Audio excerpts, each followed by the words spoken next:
Hello. I forgot we have to do something. I promised I would do this. So this will be hopefully fast. Not that. That's something else. We're gonna do this quick. We're gonna make a little clippy first. Little clippy poo.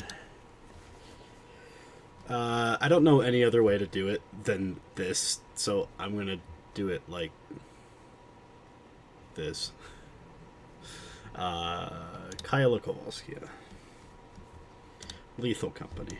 We're just gonna pull up the stream itself. And then we're gonna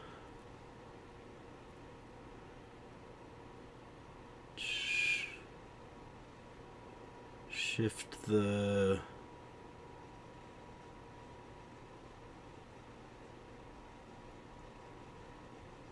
when was it? Did somebody timestamp this stream? I don't think they did. They didn't. Let's mute it so we don't see it. Okay, I know where we go.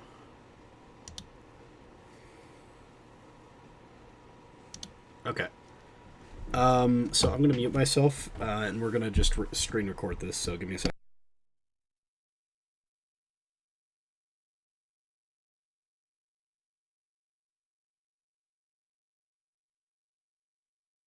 Can just quit and then we can redo this.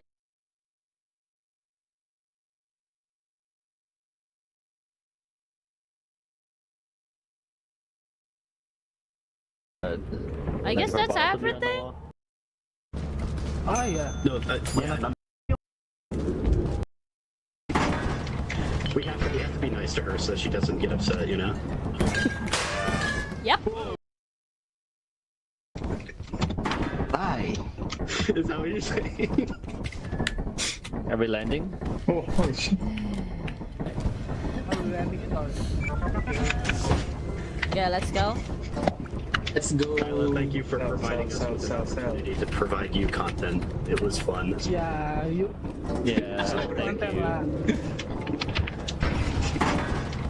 We have to be nice to her so she doesn't get upset, you know.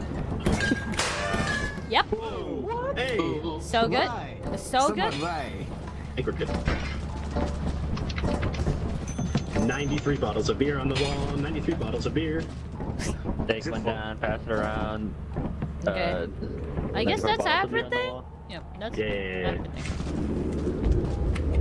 Is he? Hello, boss. Boss, where is? Nobody opened the present. Somebody opened the gift box. Huh? What? No, no gamble. Wow. I think it's open. I can't. No, the gift box. Oh yeah. No, yeah, I'm not saying the. Okay, there it is. It's open. It's open. Yo, Kyla, what are you doing? Oi! Hey, Kyla! Please, please, so much before. I've already died twice. Please. Please. Hold on, Kenny. Hey. Oh What are you doing? Kaela, you're a murderer, bro. Oh my Kyla, god. that's not nice, Kyla. You can't do that. That's not content, lah. That's not content. Your handwork is invaluable to the company.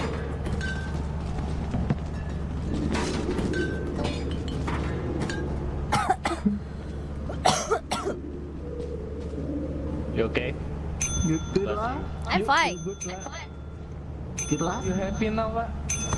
No, I'm not. Why not? Why not? Why not? But why?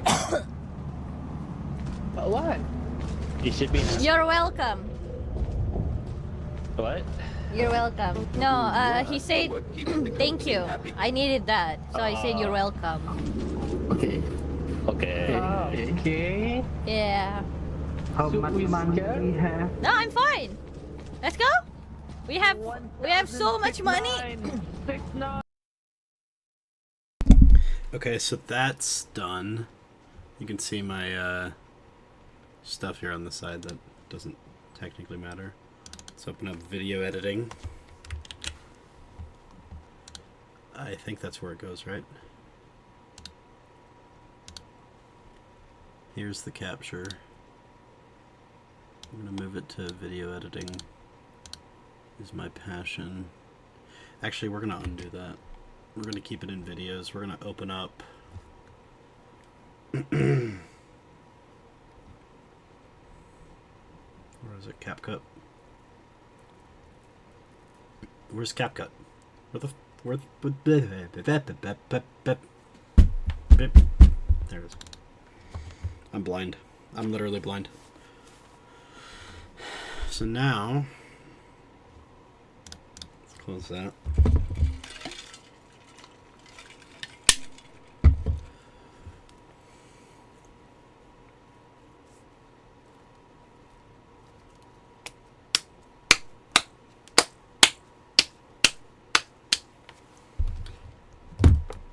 Okay, that's cool.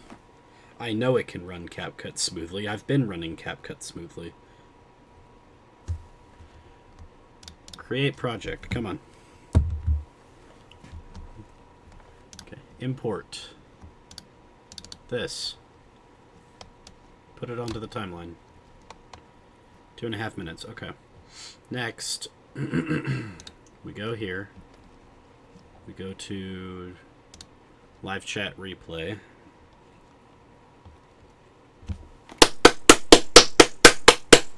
Come on.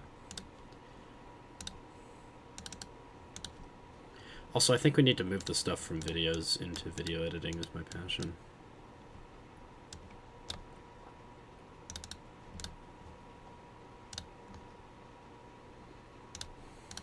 Okay. That's fine, I guess. This. Fine. Live chat? Live chat? Live chat? Hello? There we go. Print screen. Okay.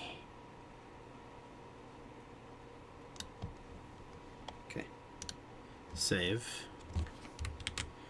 I'm opening up my downloads here, so I don't necessarily want...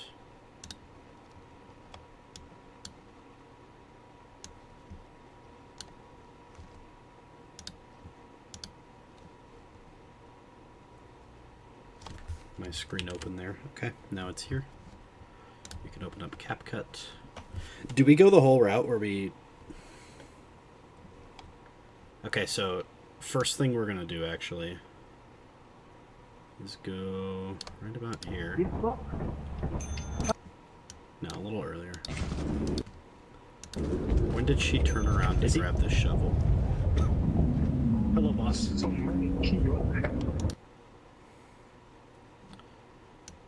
I think that's actually a good spot. What about here? Yeah.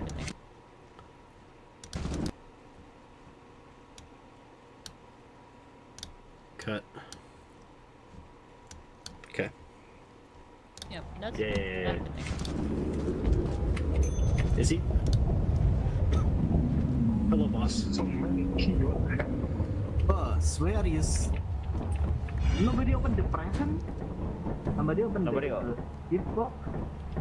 Huh? What? No, no gamble. Wow. I think it's open.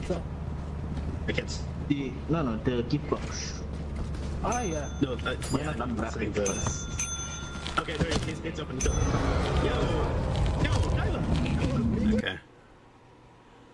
So let me go back to here.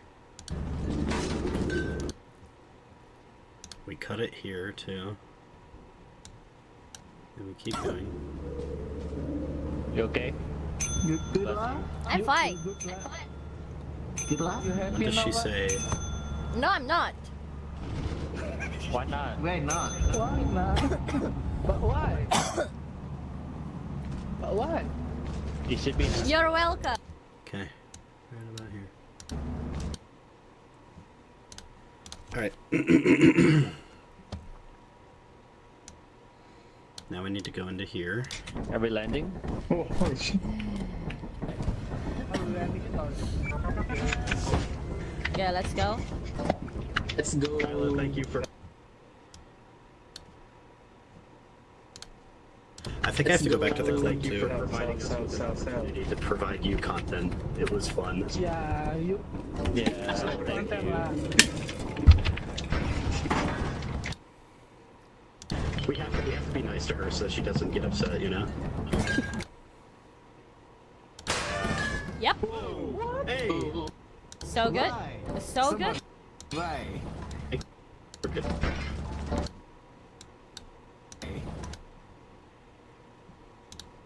I think we're good. 93 bottles of beer. Take one down, pass it around. I think we're good. 93. 90. Okay.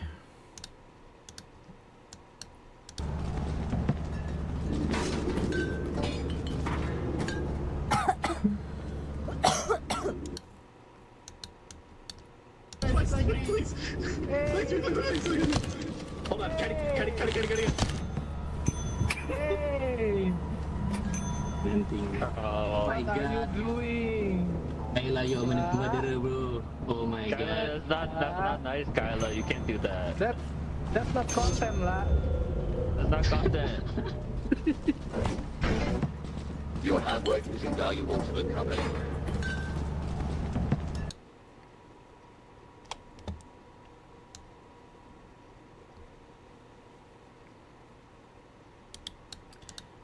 Do we just want to clip that much? Or do we want to make it into a little bit of... Let's go. Skyla, thank you for providing us with the opportunity to provide you content. It was fun. Yeah, you Yeah, thank content you. lah. We have to be nice to her so she doesn't get upset, you know? Yep. Hey! So good. So good. Why? 93. Hold on, we can probably cut that out. We have to Yeah, let's do it like this. we have to be nice to her so she doesn't get upset, you know? Yep. Hey! Okay, we need more with this, so give me a second.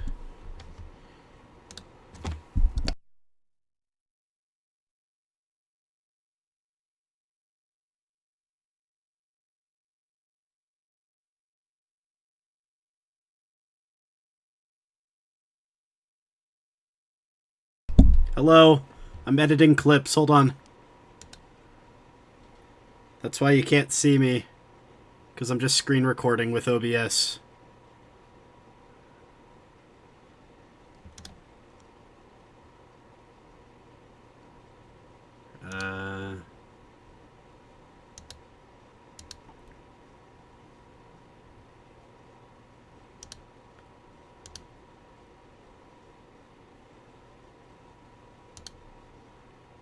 Here.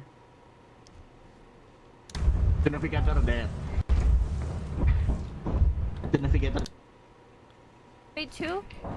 Don't worry. No coward, no coward, no coward, no coward. I'm not saying that you are a coward. I'm. So, Or do that against. Tried to provide context. Yeah. Hello. Where are we going? I have another key. Oh. Hello. Everyone's doing great. Yep, I see. I'm laughing, it's funny. Nah, you know what? We can bring it up to closer to here. what? Fine, they're fine. They will be fine. They will. There's a turret. Be careful. Hold on. Pull this forward until here. Stay around the shovel guy. Fine, they're fine. Yeah. Except Kyla. No Kyla. Kyla can't hug No us. Kaela, no. Okay. Oh, kanya soda. Right. And then Yeah. he. Oh god.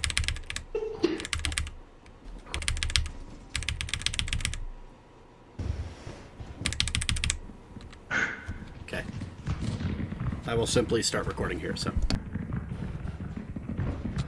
Double Facebook.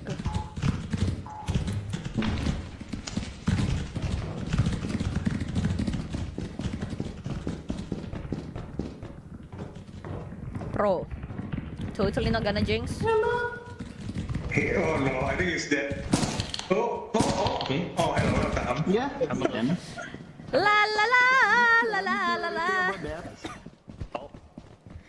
Can't do anything about that. Oh. Yeah, he said that the door is actually that way. The one with the buck, with the double somebody's buck. watching the stream and she just watched somebody die. Yeah, there's many bugs. We're monster hunting. We're monster hunting. Yeah, It's beautiful. They pulled I'm out of their stamina. and everything spawns. Okay, now what? What are they doing out there? Having fun? Having a lot of fun, huh? Where's Shovel They're doing Guy? their best. Yeah. It's the guy with the Sword of Thousand Truths. Did he fall? Oh no, you're right here. Alright, What let's is go. going on? Why don't just go to the ship? I have faith in you. Why? It's just one bug, right? How fast It's just one bug. Yeah. What's the It's worst just that one could bug. We happen? got this. This. Monster hunters? Kaela have a hard time complimenting I don't know people what the without bug the is. jinx. I don't know True. what it is either. Yeah. I cannot compliment people or else something gonna happen. Stay around the shovel guy. He's got the Bug on me, bug on me, bug on me! Bukannya sudah biasa ditinggal oleh kecewa saat dunia No, he's in the main entrance. Main entrance. Main entrance. Look up together. Strike together.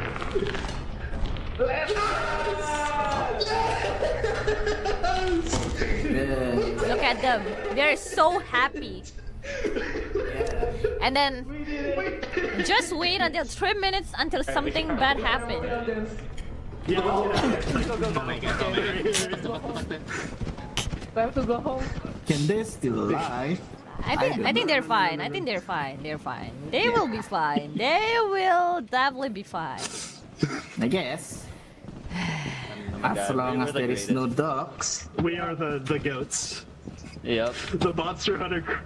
Good job, The team. best Who one. even needs Kaela? Yeah, who needs We her? don't need She's Kaela. like stinky anyway, you know. What? Yeah. She's Skill coward. issue. Skill issue. Skill What? issue. Skill issue. We killed What? bugs and baboons. We kill bugs. What we did she kill kill? baboon. Alright. What did she kill? You want to know what I killed? You really want to know what I killed? How serious? How serious? Me. Someone. No, they're here. They're here. I think, yeah. Okay, wait. Right. Wait until they can hear me. Oh, no, Yeah. that's it, but then great. Oh no, he's right here. Look, right. Yeah. Yay. You're the greatest team, man. We're greatest team, yeah. Yeah, bring it in, bring it in. Let's all hug each other. Bring it in. Yeah. Except Kyla. No, Kyla. Kyla can't hug No, us. Kyla, no problem. She's not cool enough to hug Yeah. us. Get out of here, Kyla. I heard you say like you guys killed a bug and then another one and then you asked me like what I killed, right? You really want to know what I killed? Baboon. Yeah? Yeah, you really want to know what I Maybe this killed? fish. You killed this fish, I think. What? What? Myself. You kill? Yeah, you killed. I knew it. It's I kind knew it. of depressing. Are you like okay? Do you need sympathy? Money time. Is it company? It's company, right? Yeah. All right, let's go back to this and videos. Move that into video editing. Go back here, import video editing. This one. Then we need to clip this down a little bit, I think. Yeah. Then. So we can clip that out. Oh, hello, Tam. Yeah. Then. La la la la la la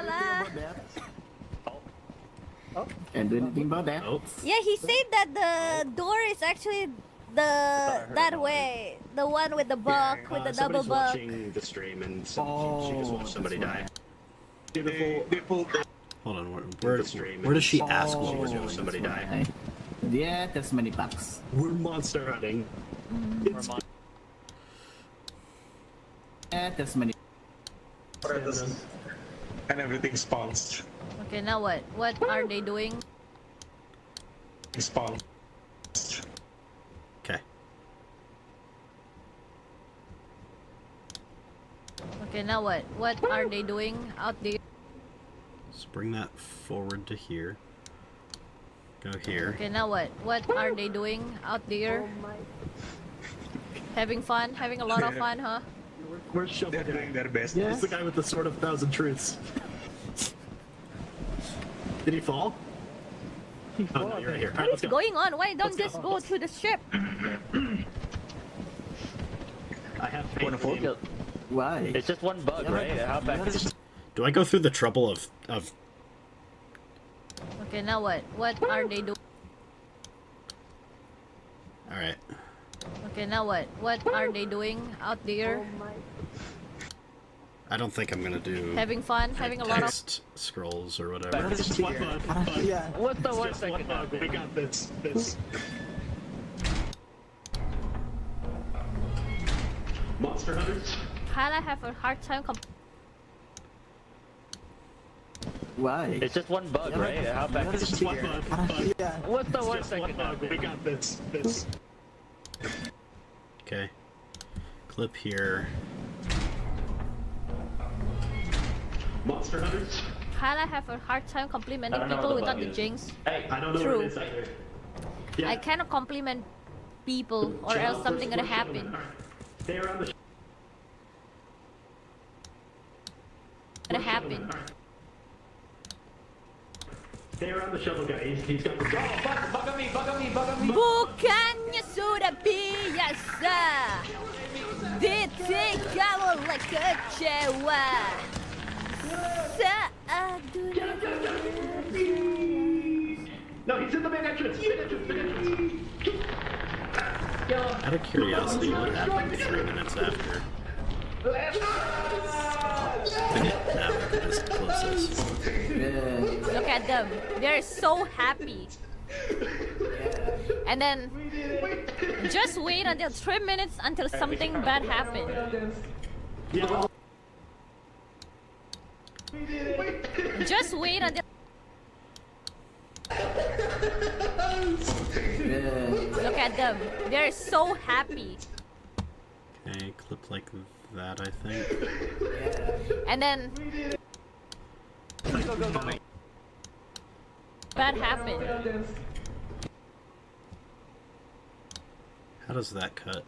Look at them. They're so happy. Time to go home. Can they still alive? No, we can undo. We can undo that. We can just leave it like that. Still alive? I think they're fine. I think they're fine. They're fine. They will be fine. They will definitely be fine. And then Wait, we can do it like this actually.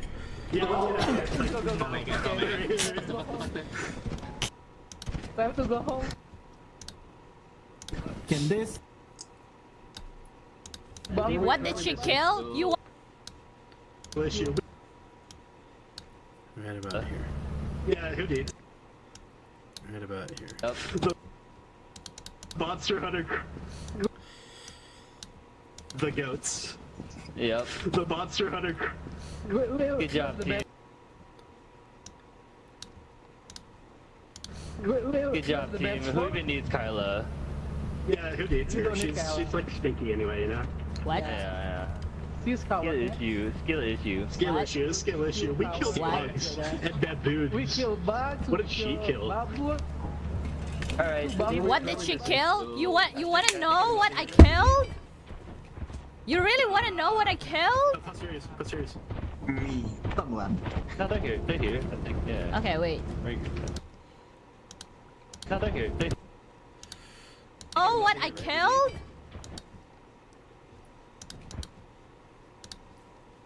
You really want to know what I killed? How serious? How serious? Me. Someone. Yeah. Bring it in. Bring it in. For me, Oh, no, yeah. that's it, but then great. Oh no, he's right here. Look, right, yeah. Yay! You're the greatest team, man.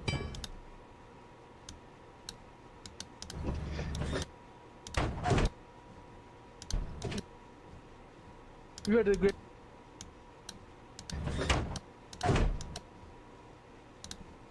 You're the greatest team, man.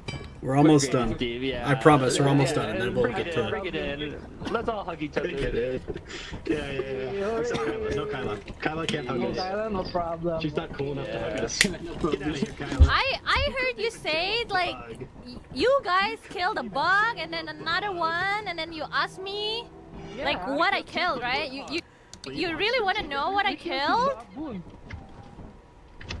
Yeah? Yeah, you really want to know what I Maybe this killed? fish. You killed this fish, I think. What? What? Myself. What you kill? Hey, like you guys killed a bug and then another one and then you asked me like what I killed, right? You really want to know what I killed? So now it's. I think we put this in front. In front. Okay, there it is. It's open. It's open. No, Kyla.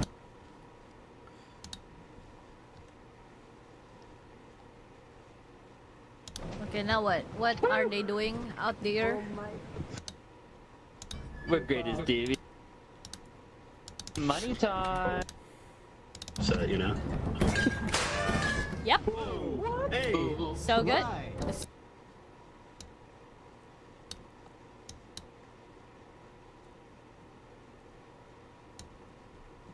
Oh wait, it's gotta be no. Now that can go. And this That's one around. can go. Good luck. I'm fine. Good luck. You have I think that goes right there. Your hard work is invaluable to the company. Okay.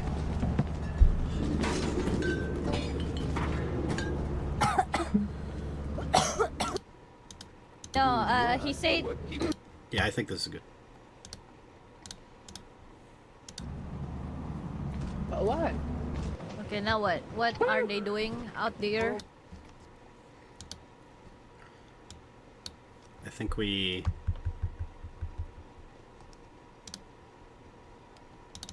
import darkness right there. Let me say something like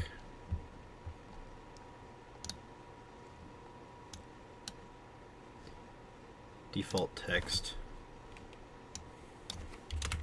for context why she would do this. We have that there. We have this animation. In is fade in.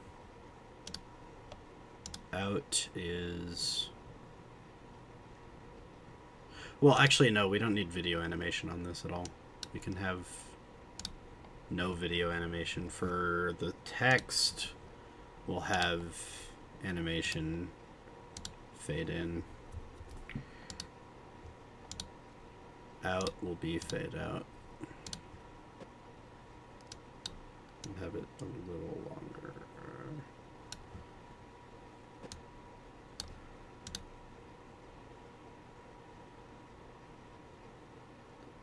Okay, now what? What are they?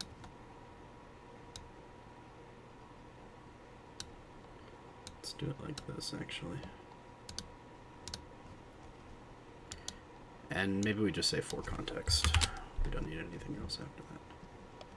We hit play. And everything spawns. Okay, now what? Animation. What are they doing out there? Having fun? Having a lot of fun, huh? We're shoving.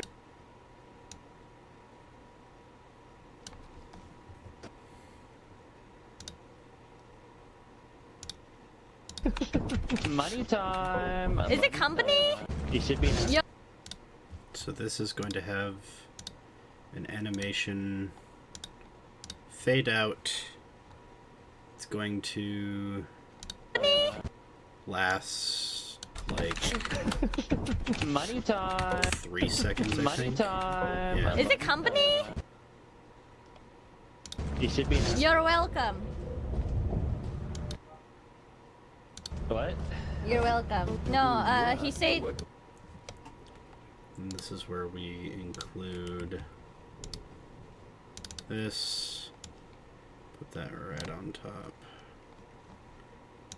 Thank you. I needed that. Okay, pull that back. You're welcome. No, he said. Thank you. I needed that. So I said you. Thank you. I needed that. Yeah, it's a bit late, but I'm moving to my dorm tomorrow, so. But I'm clipping something first that needs to be clipped. And then we'll post this video on YouTube, and then we'll play some Warcraft. This one is going to fade in. Animation in. Fade in. Boom. Have that also be 3 seconds. And everything's paused. Okay, now what? Okay, cool. I think this is all worth it as is. We just hit export. Kaela literally murders me for fun.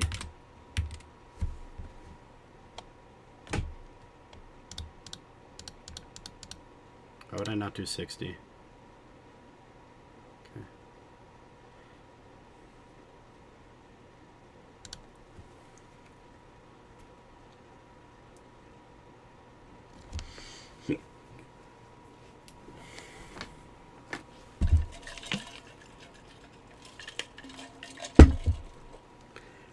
So once this exports, I'm going to post this on YouTube. Once I post it on YouTube, we're going to get to the actual Warcrafting.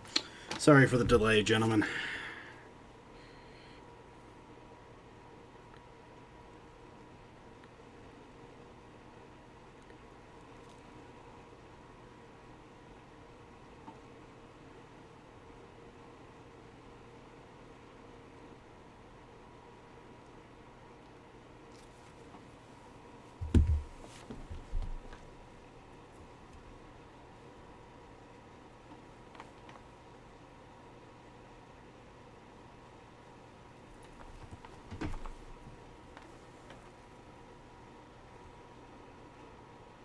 Yep, that's Yeah.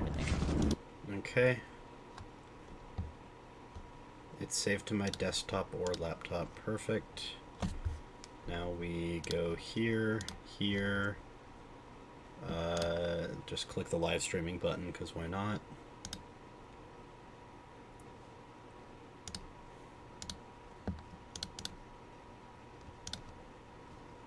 Videos. Where's Kaela literally murders me for fun?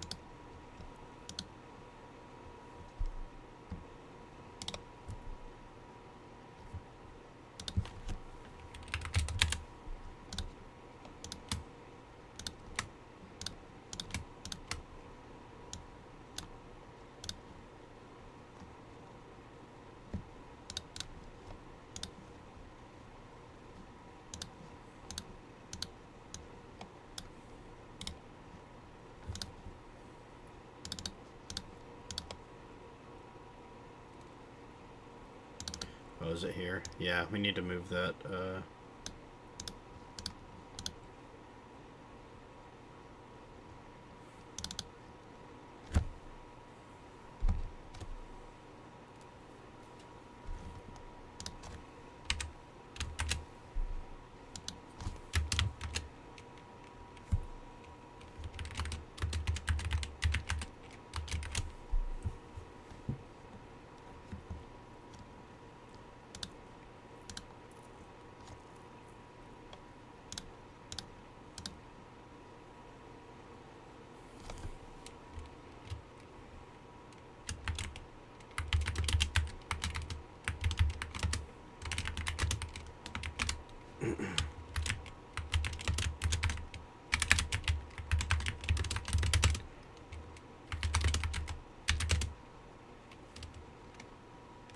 No.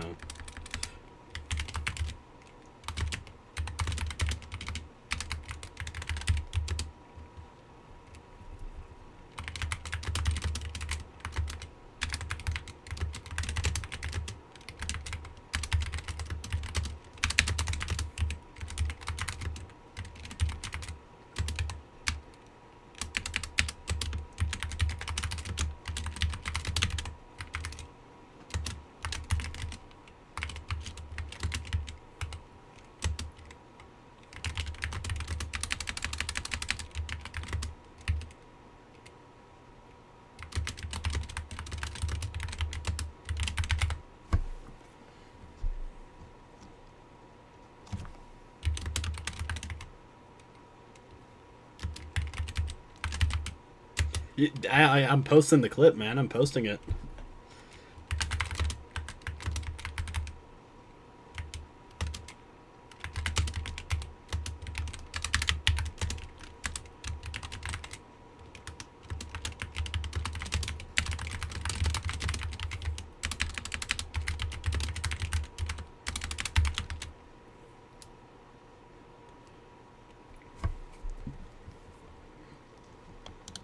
Alright, it's processing. 3 minutes left, apparently.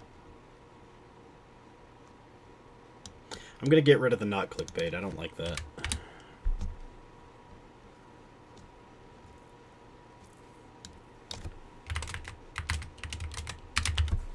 Perfect.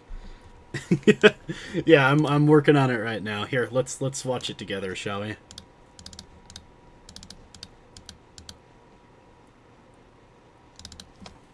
This is my premiere. Yep, that's Yeah.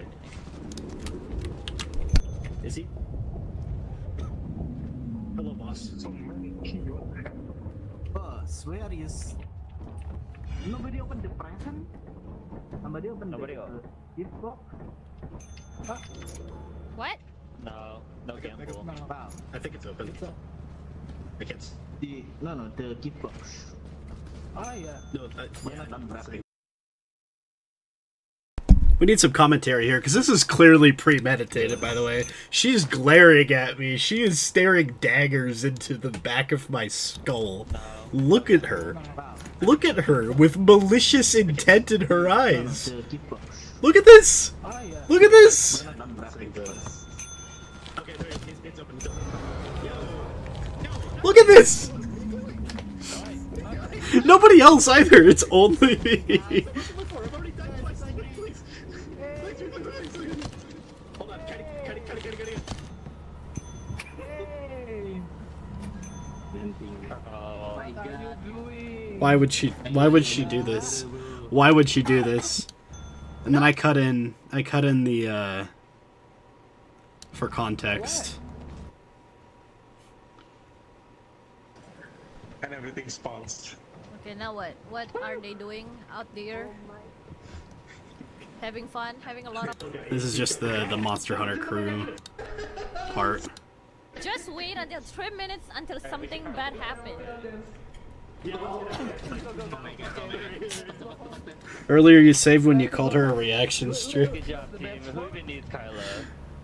I was almost gonna clip like all the points that I was annoying because I was kind of being annoying, but I don't think that's why she killed me. I think she's just doing it for content. Know what I killed? You really want to know what I killed? How serious? You're the greatest team, man. We're greatest team, yeah. Oh wait, I did that out of order. Let's all hug each other. Yeah. Oh no, I didn't. No, that's Kaela good. can't hug No, us. Tyler, no problem. She's not cool enough to hug us.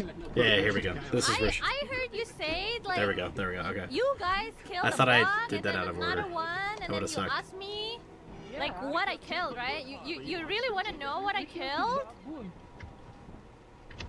Yeah? Yeah, you really want to know what I killed? You killed this fish, I think. What? Myself.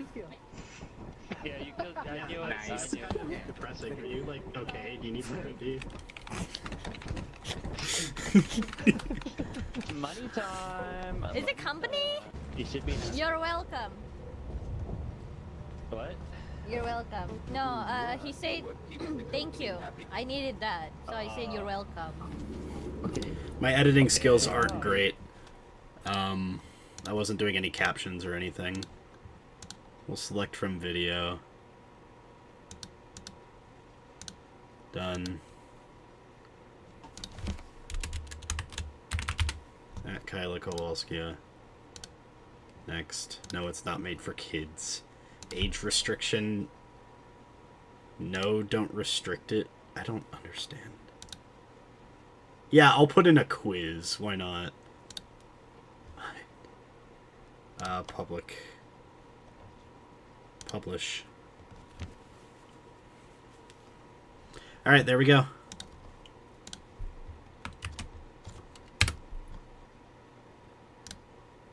Oh wait, hold on.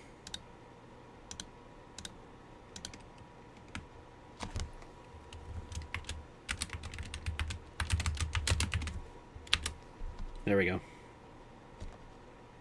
Then we pin message. Okay.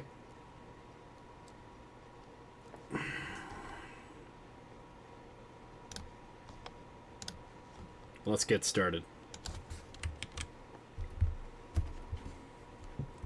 Let's get started on some actual Warcraft.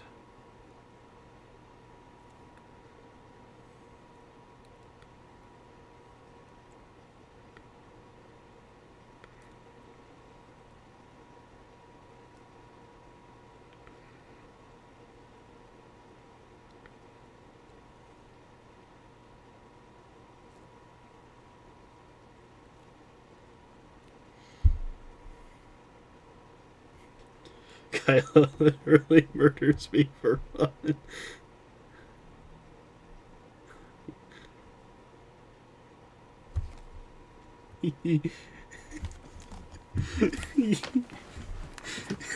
Kaela literally murders me for fun. That's such a great title.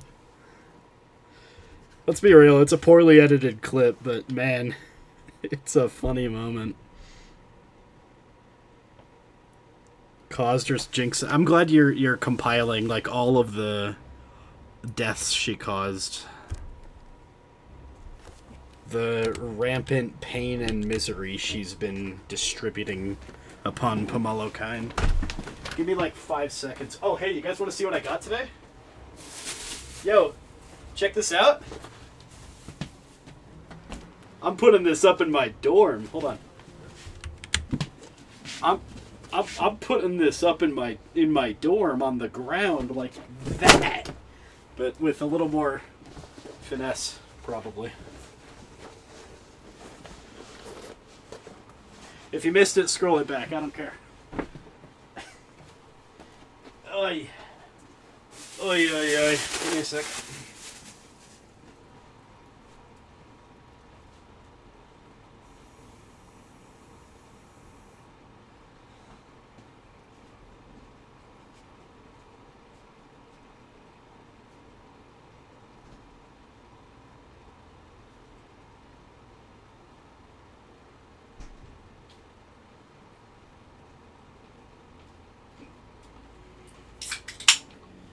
I want to take my pants off. It's too hot in here.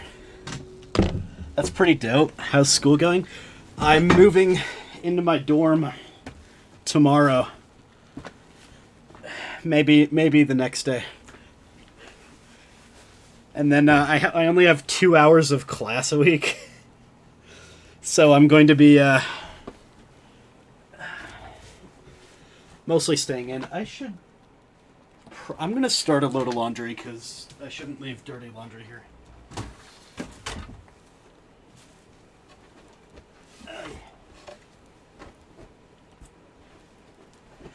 I was out all day today.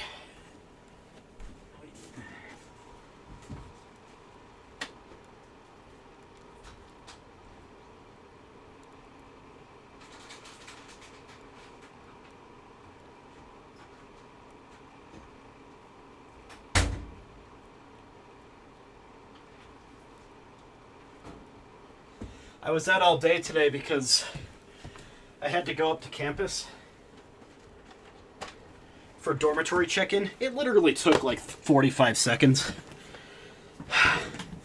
No, I'm wearing pants. I was just saying, if I wasn't streaming, I would remove them because it's a little hot in here. But I'll just turn all the fans on.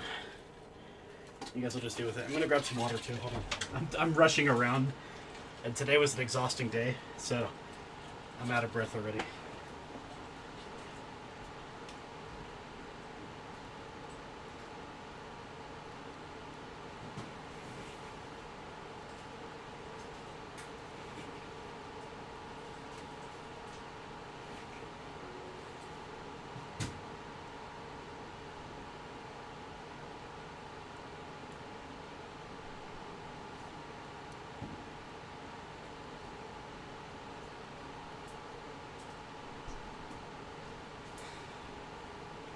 So this is how my day went so far.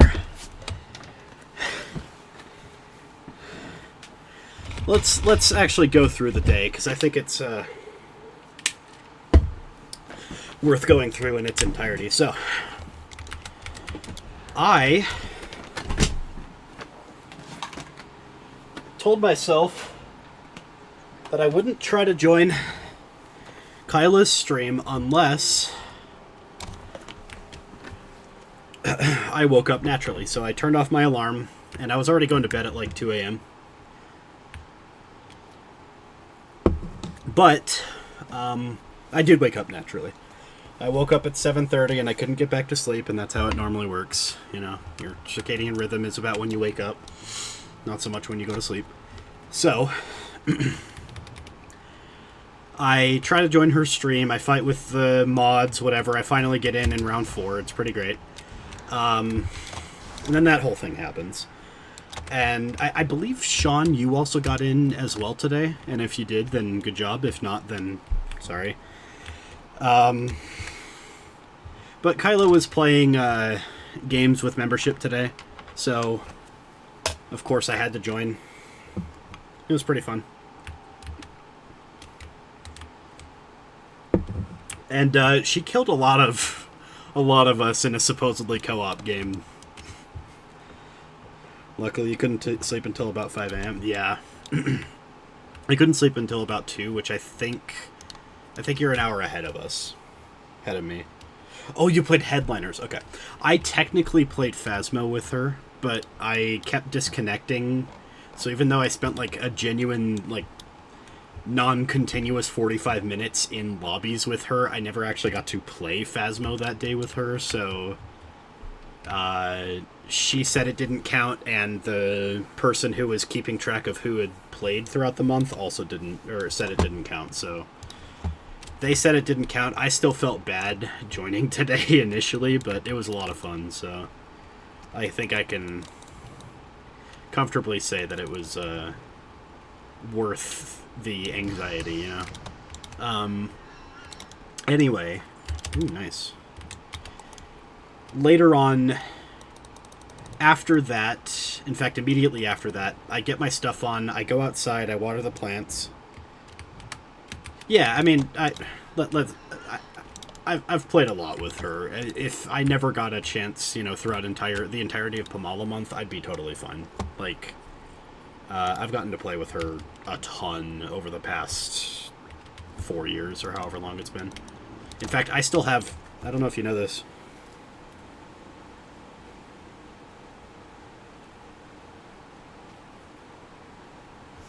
I'm pulling this up. Paul might like this, if Paul's here. Actually, I think I showed Paul this.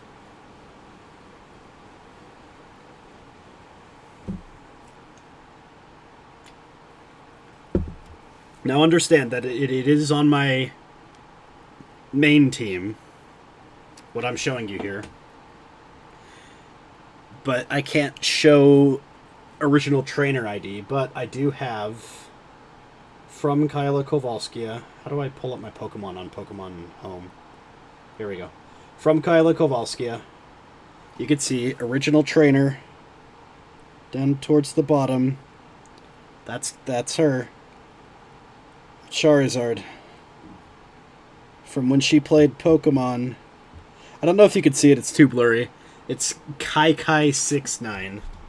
It's from years and years ago, when she played Pokemon Scarlet on stream. She did very limited trades, and one of them was with me, and it was really fun and cool, and it was like, wow, amazing.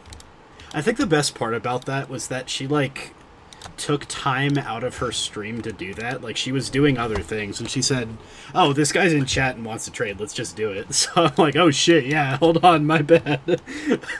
I didn't expect it to happen, and nobody really knows this. I was rushing around to get Nintendo Online because I didn't have it at the time, so I literally, like, was frantically purchasing a month of Nintendo Online. It was great. Anyway, so I've played a ton with her. Yeah, it is pretty cool. And it's on my main Pokemon Champions team. Turns out Charizard's the best Pokemon in Champions right now, because of Mega Charizard Y, mostly. So I have a dual Mega Charizard and Staraptor team that I kind of want to show off before this regulation ends, but I'm pretty sure we have a lot of time.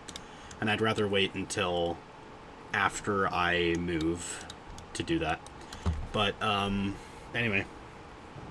Yeah, it is pretty sick. Buying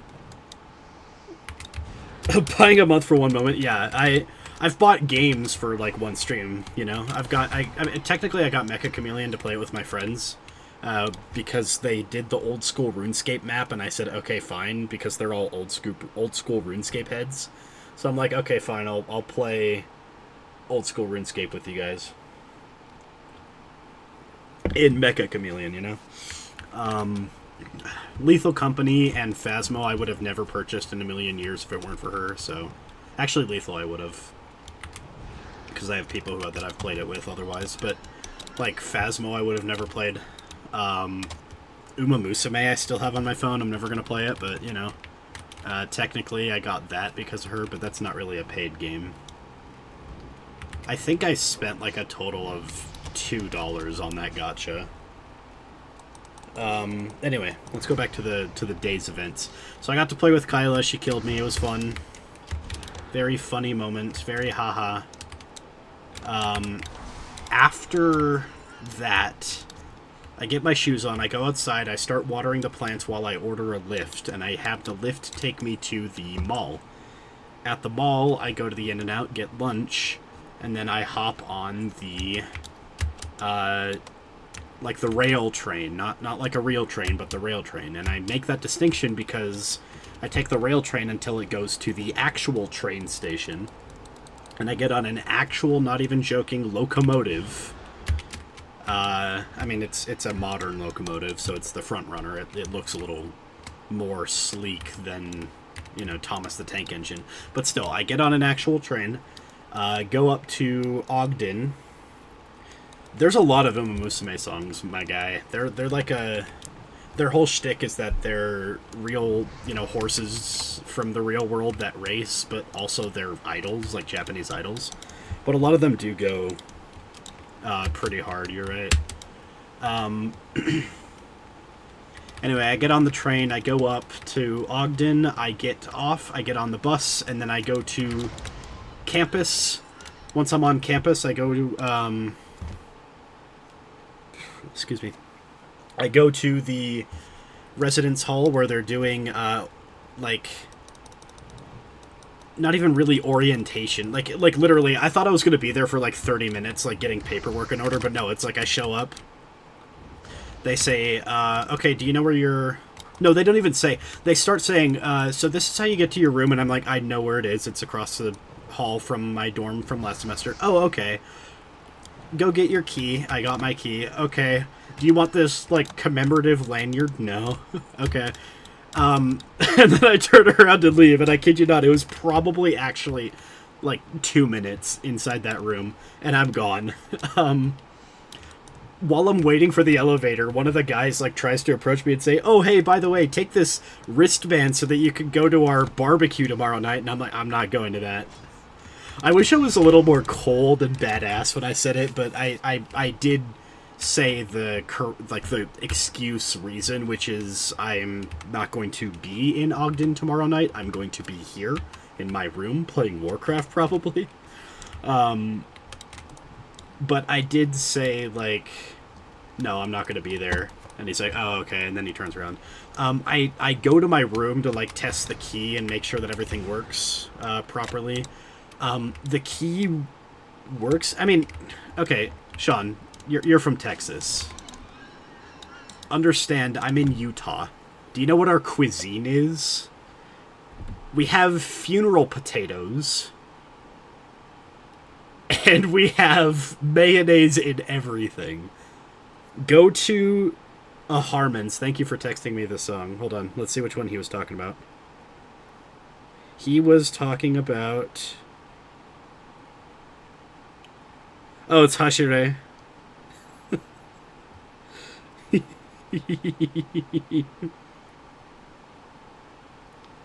I know this one. I'm giving it a like. It's a good one. Yeah, no, that is a good one. Also, by the way, not that I mind, obviously, because it's me, but they turned on a hidden setting that you might want to turn off if, you know, you don't have to, but you might want to, where they embed into links that you send the fact that you sent it from your account. So it's now, like, forever embedded in that link that you texted me, that it was sent by TCG Battling Master. So if you want that removed, you have to, I mean, Google it, right? I don't know exactly the steps to take to remove it, but it's like you have to go through 3 settings menus. It's just another thing that the, like, YouTube developers tried to, like, sneak in and say, oh, you can opt out of it, you know, it's not illegal because you can opt out of it, but, like, it's on by default and they don't tell you that it's going to be on by default. So if you do want to turn that off, you can. Obviously, I don't care because I know it was you that sent it to me, but if you're ever sending YouTube links to somebody in the future and you don't know that person and you don't want them to know your account, make sure to go turn those settings off. Put backspace. Oh, you can do that too, yeah. But there's a setting that you can turn off that just does it every time. Also, you don't need to bring up a barbecue pit. We have a really good smoker. I don't think it's a Traeger, but it's something similar. I have good barbecue here. It's just not at Weber State University, you know? It's going to be fake barbecue. Let's be entirely honest here. Like, Utah barbecue is like Mormon barbecue for, like, 24th of July, and Mormon barbecue is just put a shit ton of store-bought barbecue sauce on it. It's not going to be anything past that, really, most of the time. Like, put on store-bought barbecue sauce and smoke it, at least, but, like, they're not going to do any proprietary spice rubs. There's not going to be a single ounce of cayenne on that because they're all, you know, Utah Mormons, right? We're all Utah Mormons, I should say, but I like spicy food. The only ones of us that like spicy foods are the ones that served missions in, like, Mexico or Peru or something. Anyway, let me finish the story. I go to my dorm, I test the lock. It technically works, but I have to jimmy it in a way, and I worked in millwork. I know for a fact that the reason that it needs to be jimmied like that is because the internal lock mechanism is detached from the handle itself. So they went in... So I had to go back and say, could you fix this for me? And they said, go talk to the people upstairs at the orientation, like, room that you went to before for 2 minutes. And I go back, and it takes about another 30 seconds, and they say, yeah, we'll send a technician. Okay, cool. I turn around and leave. I actually go back there one more time to ask about, like, a coupon that they had. Because in my orientation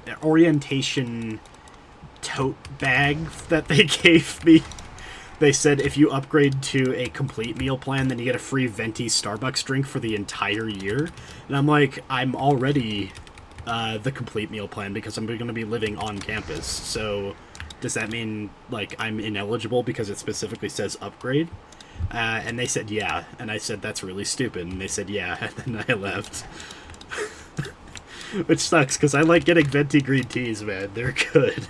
I get unsweetened or sometimes very lightly sweetened with, like, the honey blend or lemonade, like, green tea, and they're really good. So, but whatever. And then after that, I got back on the bus, went over to the train, got back on the train, went over to the tracks, got back on the tracks, went over to the mall. And then I actually, that's when I went and bought this stuff. I've got a friend who lives, or who works at the comic shop at the mall. He's been getting me into comics. I have this whole collection now. I mean, I'm not showing the whole collection because it's on the other side of my room, but, like, I've been collecting X-Men and the Absolute DC series, both of which are really good. At least, you know, to somebody who's inexperienced and just starting off, they're both really good. One time at my associate's college, they made burgers, took a bite, the outside was burned and the inside was raw. I was amazed. Something about college food. Honestly, the stuff that we have on campus is like all right. We have an all-you-can-eat whatever place that's open for like 3 meals a day, which is really cool, or like really unique for colleges to have apparently.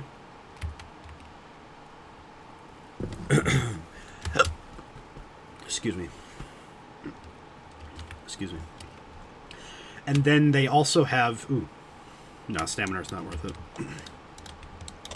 And then they also have a couple of restaurants that you can choose to go to instead, and they're like... There's like a sushi place that serves like grocery store sushi, you know? But like higher level grocery store sushi. Hello, back again. You just missed me talking about my my journeys today. I've been up since, you can see it's 10:36 right now. Yeah, 10:36. I've been up since 7 a.m., which isn't particularly early, but like I'm planning on going pretty late tonight. Maybe not like super late, but I'm planning on going pretty late. Also, check out, I spent the first like 30 minutes, 45 minutes of this stream, yeah, making that video that's in the pinned comment, so make sure to check that out, please, if you can. That would be great.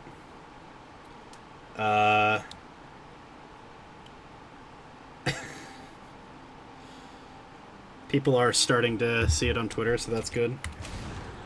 Yeah, right now I'm an hour ahead of you. You guys don't have daylight savings, and I do. So, half of the year I'm ahead of you, and half of the year I'm not ahead of you. I think you switch between, like, Mountain Standard and Mountain Daylight time or whatever. I don't know what the terminology is, but basically, you switch between Pacific time and Mountain time. Which, fun fact, Indonesia also doesn't have daylight savings time, so for back again there in chat, he's going to always be a set amount of hours. I believe it's 13 behind you. Yeah, daylight savings is spring and fall, so we've got a little while until that changes. Spring forward, fall back, so fall is when I go back an hour. Yeah, it's really weird.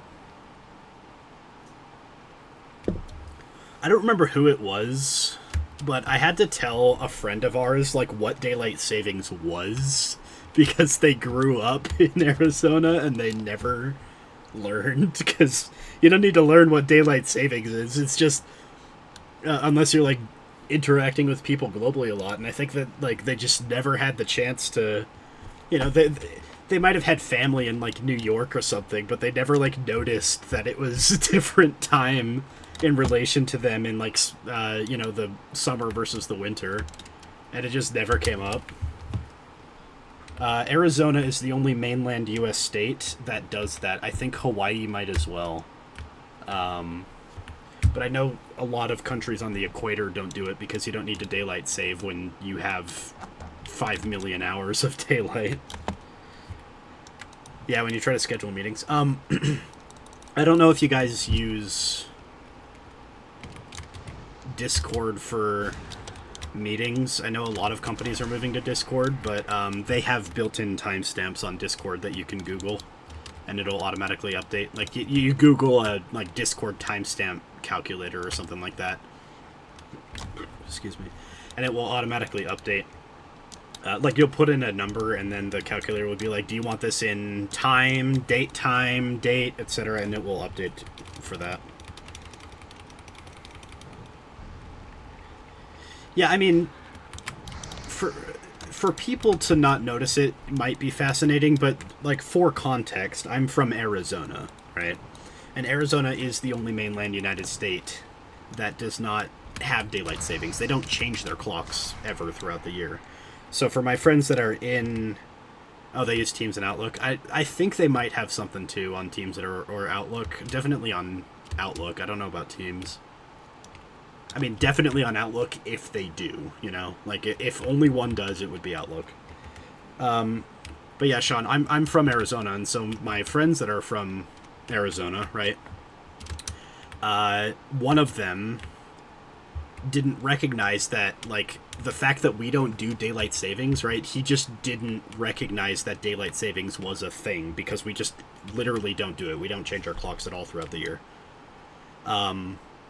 And I think don't quote me on this because I don't know legal terminology to that degree, but I think a bill passed in the Senate or something, and it needs to move to the House or something like that, where they're just getting rid of daylight savings.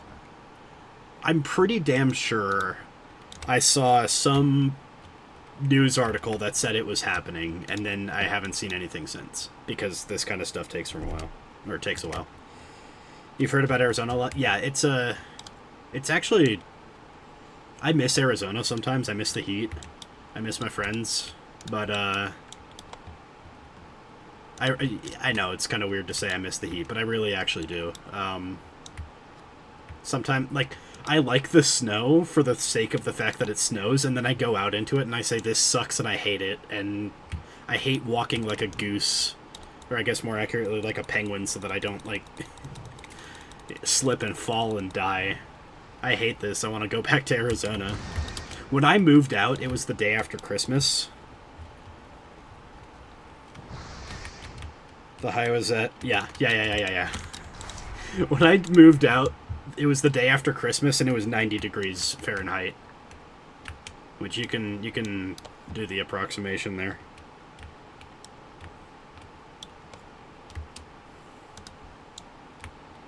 $44, yeah.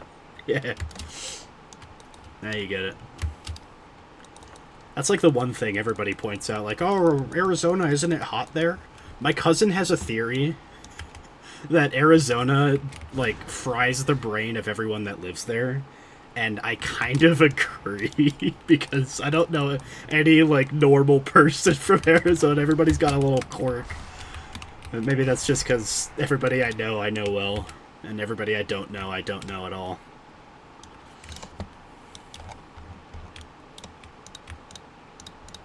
There is a level 20, like 5 or something like that, rare lion that spawns right here.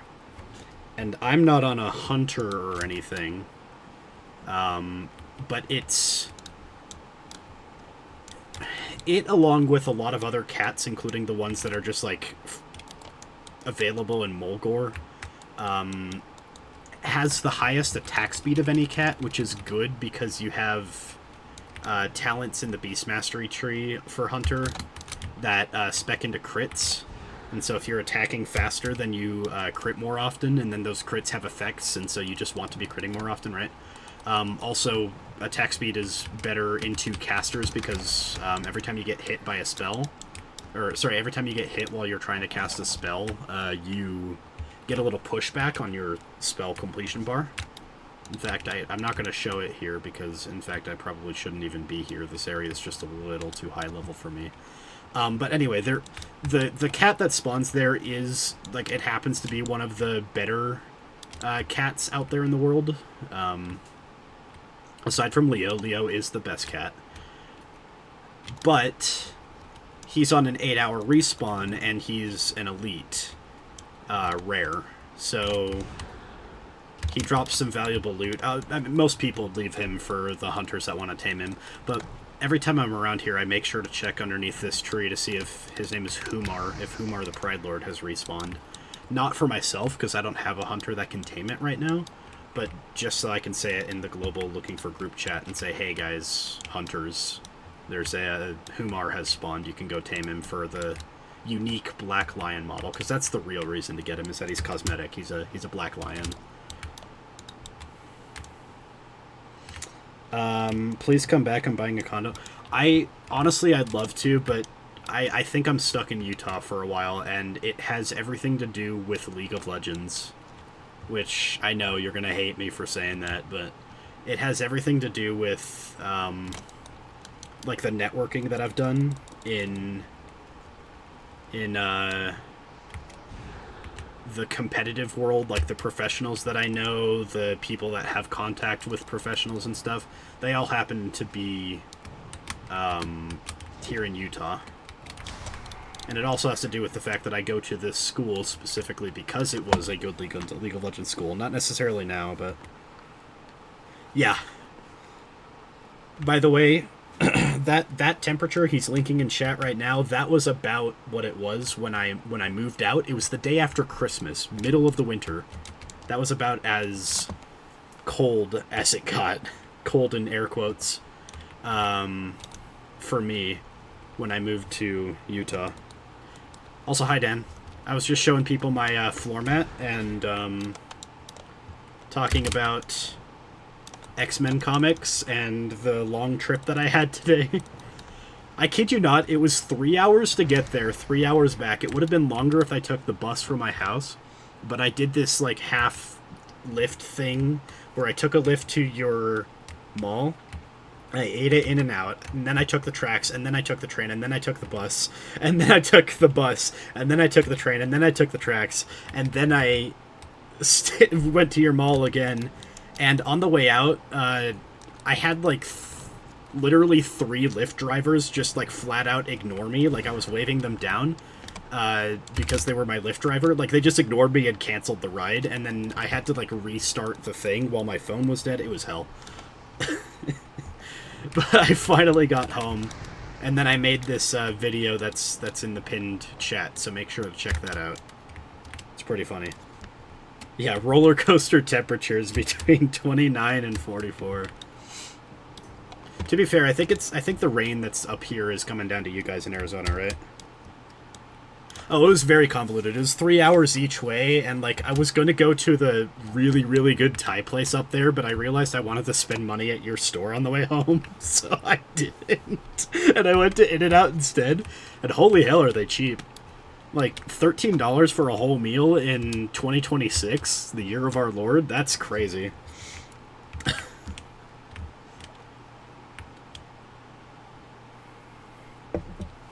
If I had foresight, I should have gotten something on the way home, though.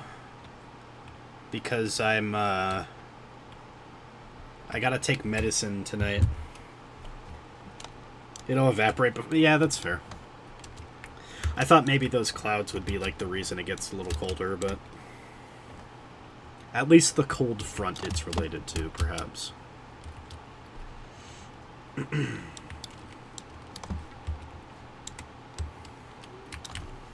This is also the most active my chat has ever been, so I appreciate you all for being here.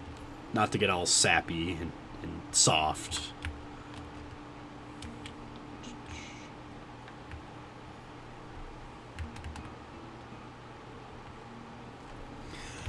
But yeah, the plan is either tomorrow night or Monday morning I move into my dorm. It's definitely at least Monday morning. That's when I have class. And then either after class on Monday or tomorrow night, if my aunt gets home early, then I will be I will be moving to my dorm with my PC. We will likely be streaming again as soon as I can get my whole setup set up. Time is money, friend.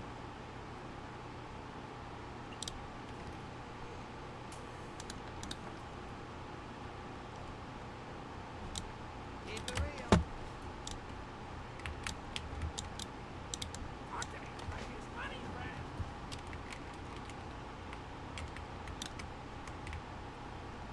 Do I have a roommate? No, I'm going to be alone in a single dorm this semester, thankfully. My roommate last semester, like, chill guy, generally pretty, like, accommodating if I ask, but he had, like, no social awareness. To be fair, he's from Ghana, so it might have been, like, a cultural thing as well. That, like, the culture is a little different, so he didn't, like, understand the nuances of the stuff I would say. When I'd say, like, hey, can you turn that down, please? Usually that means, can you turn it down, and not, can you notch it down by 1? But, hold on a second, I need to do this real quick. Like, he was a chill guy, but, at the end of the second semester that I was there, he got in a lot of trouble, and he almost got me in a lot of trouble. So, for context, I don't know, trigger warning or content warning, marijuana is legal in a lot of United States, but one of those states is not the state of Utah where I am, right? So, I think you can get like a medical license or something up here, but I wouldn't know. I've never smoked in my life. That's not the point of this conversation. So, marijuana is not exactly legal up here. And Junior, knowing this, would still go out to smoke marijuana with his friends from down the hall pretty often. And they would, you know, go up into the mountain or like behind the 7-Eleven or something, so they never got caught actually doing it. But apparently, and I didn't know this, throughout the whole semester, he was also vaping a weed pen in the dorm while I wasn't there. And one of those times that I wasn't there, I was in a lot of pain, and I was coming home, or rather going back to the dorm for school that week. I was in a lot of pain because I had just re-broken my foot, and I didn't know that. And I lay down to take a nap immediately as soon as I get there. And I get woken up to the smoke alarm going off. So the entire residence hall was blaring very loudly the fire alarm, right? And Junior was there, and he said, "Oh, I don't know what that is. Also, I'm gonna go." So he just he dipped. And I said, I don't want to deal with this. I'm pretty sure it's just a drill anyway, so I'm just gonna sleep through this because nobody's gonna care. About 5 minutes later, I get this blaring slam on my door, and the fire marshal comes in. And he says, "What the hell are you doing? Get out of here. Did you start this?" And I'm like, "What do you mean, did I start this?" And I'm in a lot of pain. I can't really walk. So I go downstairs, and in the process, the fire marshal's saying, "You can't be staying in your room. You're in trouble." And I say, "Do you need me to stick with you guys? Like, I'm trying to be fully cooperative here. I don't want to cause any trouble." And he says, "Yeah, because the smoke alarm is originating from your room." Oh, shit. Couple minutes later, the alarm finishes, and I'm sitting there with the fire marshal and, like, one of the housing ladies, and, yeah, it turns out Junior had set off the alarm. And they said, "By the way, we know he's been smoking marijuana.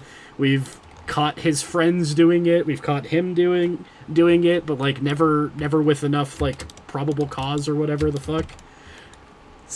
So, has he been smoking in the room?" And I'm like, "No." They take me up into the room, and they say, "We need him here in order to officially, you know, do a search of his belongings." And they say, "Can you call him over?" And I say, "Yeah." And Junior comes over, and at one point, they're searching through his stuff, or like they're getting ready to search through his stuff, and Junior's not there yet. And they say, "So we've heard of smells of marijuana," and I didn't know that. And they said, "Don't play with me," and I'm like, "Oh shit, oh shit, oh shit." Technically, it was a little bit of a lie, and this is where I say, like, I technically lied to an officer, because I did know the smell of marijuana. I thought that was lingering on his clothes. I didn't know that it was because he was vaping his weed pen, which is illegal in the state of Utah, in our dorm at a university in the state of Utah. Luckily, the only trouble I got in was because I didn't interact, or, like, I didn't leave at the same time that the marshal told me to, you know? Or rather, what am I trying to say, man? Sometimes I'll start a sentence and then I'll forget what I'm saying halfway through. Technically, the trouble that I got in was because I didn't leave for the fire alarm, and because the fire marshal had to tell me to leave. Which is really bad. Technically a violation of, like, the safety contract. But they were really cool about it, and the fact that Junior was a part of it, like, and the fact that I was willing to be cooperative on that side of things really warmed them up to me. Like, the fact that moral of the story, before we even get to the ending, the moral of the story is if a cop, like, needs you to comply, just comply. Don't be belligerent. Don't hide anything. Like, just be straightforward and honest. Like, if they catch you in a lie, you get in a lot more trouble than if they, like, find out that you did something bad. And I didn't even do something bad.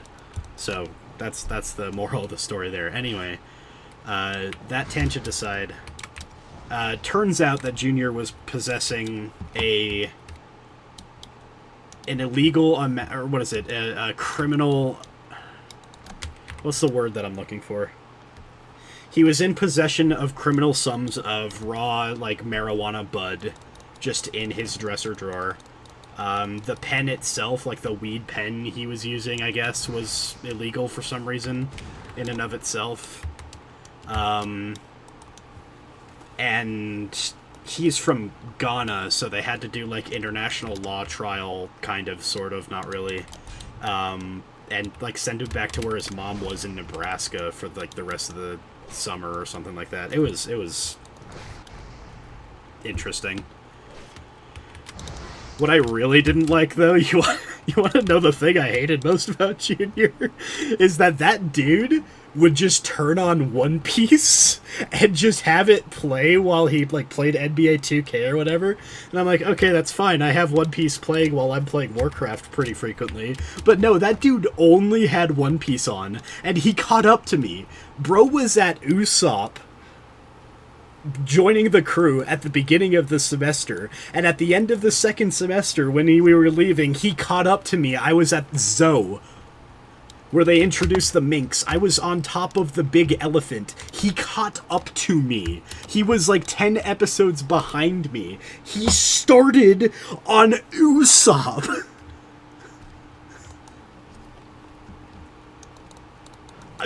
Usopp to there for me? The first time I watched Usopp join the crew was in, like, 2014. The most recent watch through that I have, like, I started in 2020. I'm taking my sweet ass time. Bro just binged One Piece. How do you binge One Piece? One Piece is so not bingeable. And bro just pelted through it and almost caught up to me, and that pissed me off more than anything else he did. No, it's so much One Piece, and I do have a problem with the way that he watched it, because, like, bro would have it playing while he was asleep, and then he'd wake up, pause it, and go back to sleep, and then he'd just, like, skip entire, like, mini arcs within arcs while he was asleep. And so he had to, like, wake up and call his friend, and then, like, that's what the entire, like, first hour that he was awake every morning, he was just talking to his friend about One Piece and Naruto or whatever, and they were just like, dude, this is so tough, and I'm like, I'm too old for this shit, man. I'm almost 30, this guy is, like, fresh out of high school from Ghana or whatever. He doesn't have the same exhaustion with life that I do. But man, was it funny.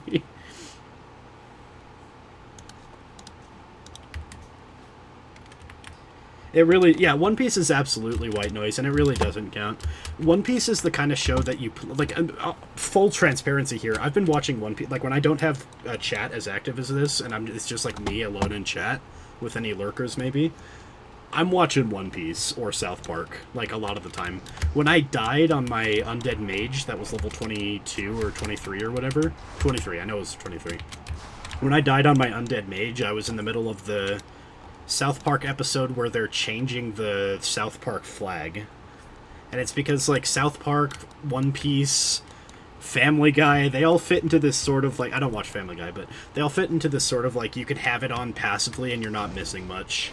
I wouldn't put old Simpsons in there. You can do new Simpsons, but old Simpsons I wouldn't put in there. Futurama I wouldn't, because they have a lot of visual gags that you will miss if you're, like, watching passively on a second monitor or whatever.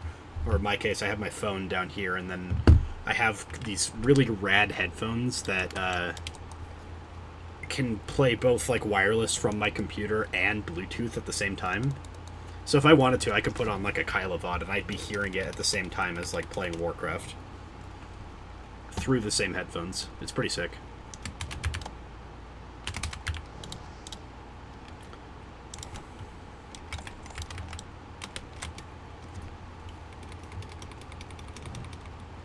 Grey's Anatomy too. Yeah.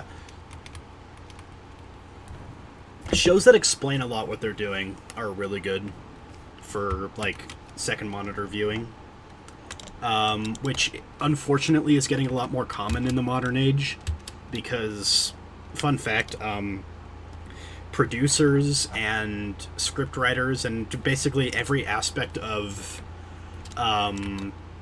making shows, and some people even say movies, that's debatable, definitely for like the big like slot movies, but for like the standard show on Netflix, they are shifting focus to a crowd that only watches shows through YouTube Shorts clips. I'm dead serious. Like they say, it's at least free advertisement, so let's make it worthwhile to clip. And so they will, you know, those clips where they have the frickin' like Live Z from the Russian Treasure Island music in the background, and then they have like the dubbing track underneath, like explaining what's going on and whatever else. Like those are the kind of clips that they're sometimes making shows for, or at least they have an eye for it, and so that's why they very often they will center things in frame in the center of your screen, so that the interesting stuff, when it gets condensed to a vertical video format, is still visible in that vertical video format. You know, if the stuff that's interesting is happening on this side of the screen and that side of the screen, that's really hard to condense into a visual format without some editing. And of course, we can't make those people do edits. Yeah, Disney movies too. And it's both visual and through script. Because the script is being written where they... This we know is true. This is something that we've heard from like people who either make or work for Netflix, like make Netflix shows or work for Netflix. I don't exactly know which one is which one it is, but I know that they were told like you need to explain what, like if they're opening the door, you have to say I'm opening the door. Not necessarily that bad, but you know, you have to explain things, and you have to explain the context, because you don't have time to edit in the context of the clip into the clip, you know? You gotta make it easier for the clippers, and so they'll say, like, do you remember when... Basically, anytime, like, One Piece does exposition that involves talking about things you theoretically already know, and they say, as you know... Oh, I hate as you know. As you know is a terrible narrative, line to use. If you guys are writing scripts or books or anything, if you ever say as you know, you automatically know that it's a bad script. Because if I know, then I don't need it to be told to me. You know, otherwise it's just an exposition dump. Those stupid, like, movies where they'll have an exposition dump where they'll say, as you know, the frickin' aliens showed up 10 years ago, which is the year 2052. And in that year, the aliens invaded, as you know. No, little did he know is fine. It's as you know that's horrid. If you are writing literature of any kind, or movies, or shows, or anything, and you have a character say as you know, and then spout exposition, cut it out. Cut the entire part out. Yeah, Paul knows. He's an actual author. It's the flag that there's exposition, and I don't mean cut out the as you know. I mean that's an exposition dump that's done unnaturally, and at that point you need to restructure how you put it in. On the other hand, the only show that never exposits and only shows you in the moment is Cowboy Bebop, and it turns out Cowboy Bebop is fantastic. Paul, thank you for reminding me. I was just about to ask if you could send it to me again. I was thinking about that when you said noted, and I said, oh shit, yeah, Paul's an author. So can you, especially if you have any edits, can you send that again? I will have a lot of free time this weekend, and I'll get to it tomorrow, I think. Maybe Monday. I'll probably read it on the write-up. I didn't have the chance, and then I forgot, and I feel horrible for saying that because you are like genuinely my best and closest friend, and I feel horrible for not knowing that. I'm so sorry, man.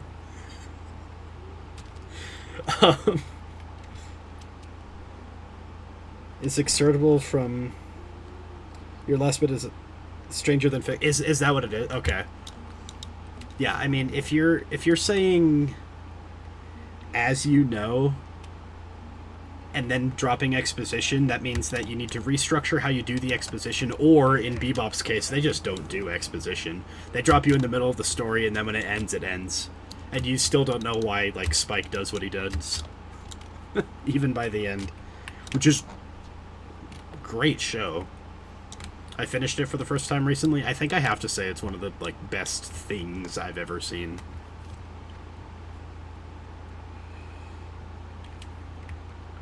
Okay, but, like, what I mean is, as you know, is the flag, right? It's the flag that there's exposition being dumped. And so if you use that to then go on, like, a paragraph about, like, something that the reader doesn't know, at that point I'd say it's iffy. But it is genuinely, like, go watch any bad movie. Like, just watch a bad movie. There's always the scene where they say, like, as you know, and then they just dump exposition onto you. Where it's like, oh, there's a general standing in front of his army, and he says, as you know, the aliens invaded 10 years ago. Yeah, we know. It's our entire lives have been shaped for 10 years around the fact that aliens invaded. Yes, we know. You don't need to say it.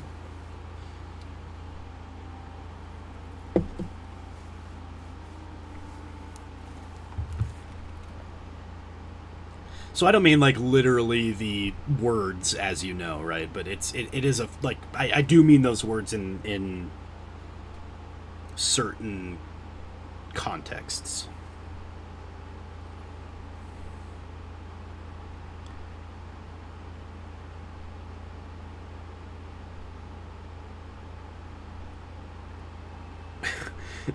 What the hell is this sentence?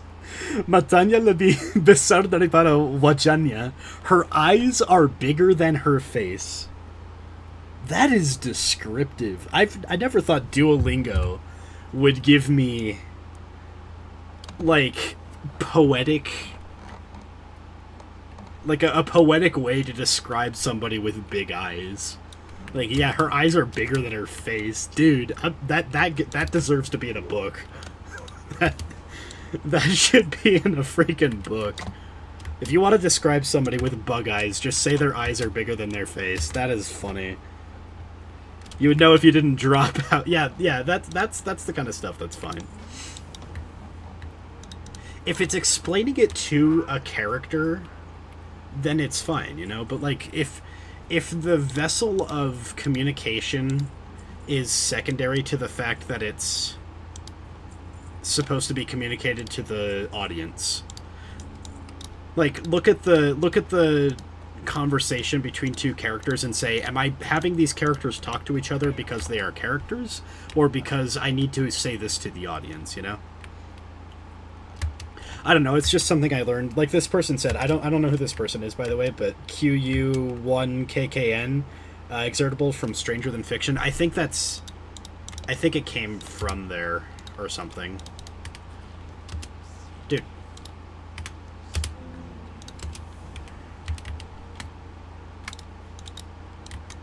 Where am I going now? Okay. Hold on.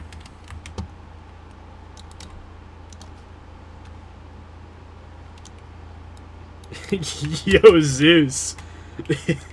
Is that classic or is that retail there? I forgot to close my my general tab.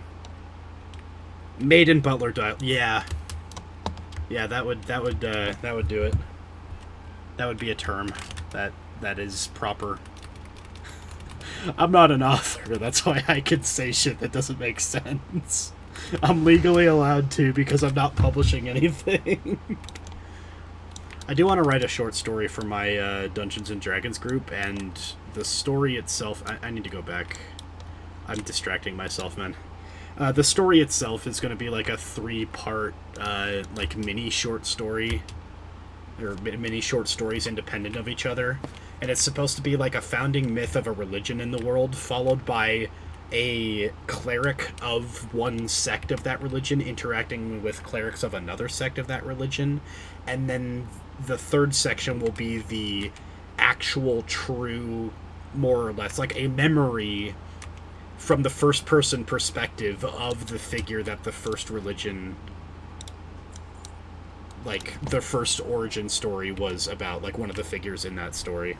And it's sort of like, this is the story as presented, this is interactions and influences, and there's a moral about, like, you know, truly sacred things don't need to be shared or spoken aloud to everyone. You know, a true quiet and sacred moment can be kept within yourself and internalized and whatever. And then at the third part, it's like a memory of that moment, like, that drops a bombshell reveal about what the myth got wrong. And then even then it's a memory, so it's only like half remembered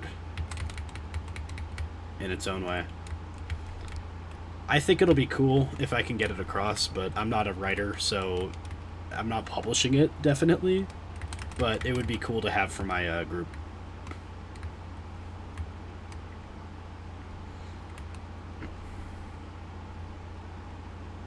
Yes.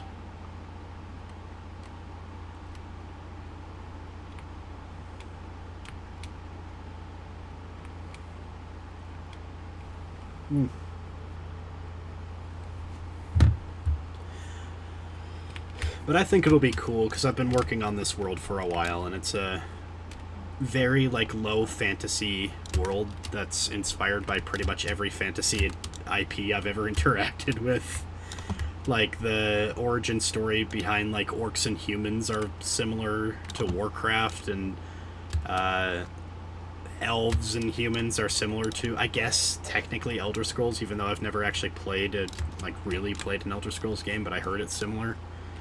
But I think at some point, every, like, fantasy concept has been written, and you're mostly just remixing, and I think for a remix in the modern day, I've got something decent. It's a very, like, the world is defined by the fact that it lacks magic, and so it feels like the real world history of another world, like that not dissimilar from our own at a similar time period. It's heavily based on, like, really early medieval England and surrounding areas. So there's, like, a region of the Welsh, of, like, the Irish and, like, Northern English, and you've got some continental Germanic folk, and I have this whole, in fact, Paul, you need to look at this. This app right here, please, if you're going to be world building, use this. You don't need to download the plugin version that I have with the online database, but I have it connected to my, I'll say what it is in a second. I have it connected to a server that a friend of ours that starts with J, you can figure out who, J-O, not, yeah, this guy is hosting this server on his home PC so that we can all access this. Oh, I guess I have names there, sorry. But whatever. let's close that out. Yeah, you can see who it is right there. Oops. I just doxed the first names of my party and literally nothing else about them. But this app is called Obsidian. You can go download it literally right now, and it acts as a wiki. And this wiki is just, like, you can make folders, and inside those folders you can have smaller folders, and just everything can be interconnected, and they can be linked to each other. So if I want this to link into the work in progress tab, I just do 2 brackets, WIP, enter, done. I did it wrong, but still. Like, and if it works, then it just looks like a link. It's called Obsidian. Please, if you're world building, use this. Use this right now. It is such an easy way. It's like Google Drive, but it has like folders and subfolders that you don't have to like open, because Google Drive has the problem where you still have to open it in Chrome and it takes a while to load a file. And so if you wanted to do a system like this, you would have to like have a Google Drive folder with subfolders, and every time you wanted to open up something you have to do all that. No, this is just instant, just in between them, and they can link to each other. Like I said, you know, I have this, so I could click on Artorias Alliance. Oh, Artorias Alliance. I could click on White Frith. On White Frith, I could click King Fulton Wortgorn. I could click on Kingdom of Artorias again. I can click on Hakon Frostbeard. I can click on the Drakmir. I can click on Wormlaw, right? You can click on them and they go to other files in the thing. And you have a tree view. And you can even organize the tree view with colors. So, like, you could have tags and they tag with each other. So if it's tag work in progress, tag meta, tag House of the Coin. So anything that's in yellow I know is related to the House of the Coin, and I can hover over those characters or those events or stuff. Yeah, they hyperlink to each other. It's insane. Seriously, guys, I'm not joking. Use Obsidian if you're a world builder of any kind. If you have a Dungeons & Dragons group, if you have a book you're writing, use Obsidian. I am its biggest proponent in the entire world. I have sat it in front of that thing for hours. I know it doesn't look like it because I've been on a hiatus because half of my party's in Japan right now. But still, like, use Obsidian. It is fantastic. If you don't, that's fine, but like I think you are doing yourself a disservice as a person not to just like shift over to Obsidian.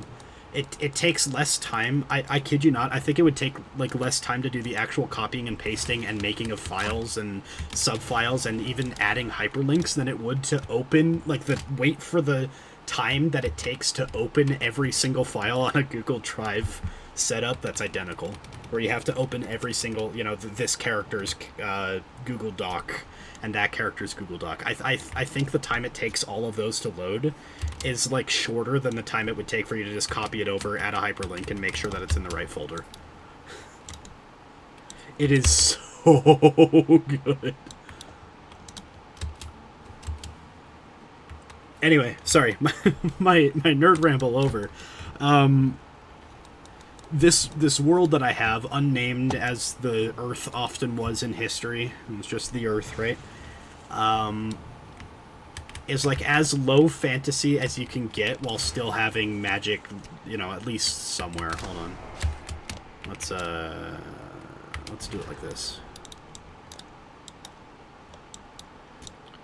And I'll simply run up this hill. I chose a bad hill. Okay. We'll use a potion. I have a ton. That one, like, that works too, but then again, like, you have to scroll up and down the entire document, you know? Like, you have to scroll through the pages. In this case, like, you just have a folder system and you can click on, I'm trying to look for a mountain, so I'll go to landmarks and then mountains and then boom. There they are. But anyway, this world is like as low fantasy as it can go while still technically having magic, but like kings and scholars and entire continent, or like countries at least, have never interacted with a mage, let alone like magic, you know? Very rare. Like basically most of it is an analog to like a world, like almost like Game of Thrones, like early season Game of Thrones, where they just never have magic, and when they did, it was very mystical and very soft. Is, you know, soft versus hard magic, right? Where like there's no hard rules, there's no books on magic or lexicon or whatever. It's just like feeling and nature and spirit and whatever else, right? So imagine the magic system of Lord of the Rings, the racial dominance of humanity from Game of Thrones, because 99.9% of intelligent beings on the planet right now are human, or there's a decent chunk that are quarter elf, but the elves were literally wiped out. I guess that's true. You do have Control F.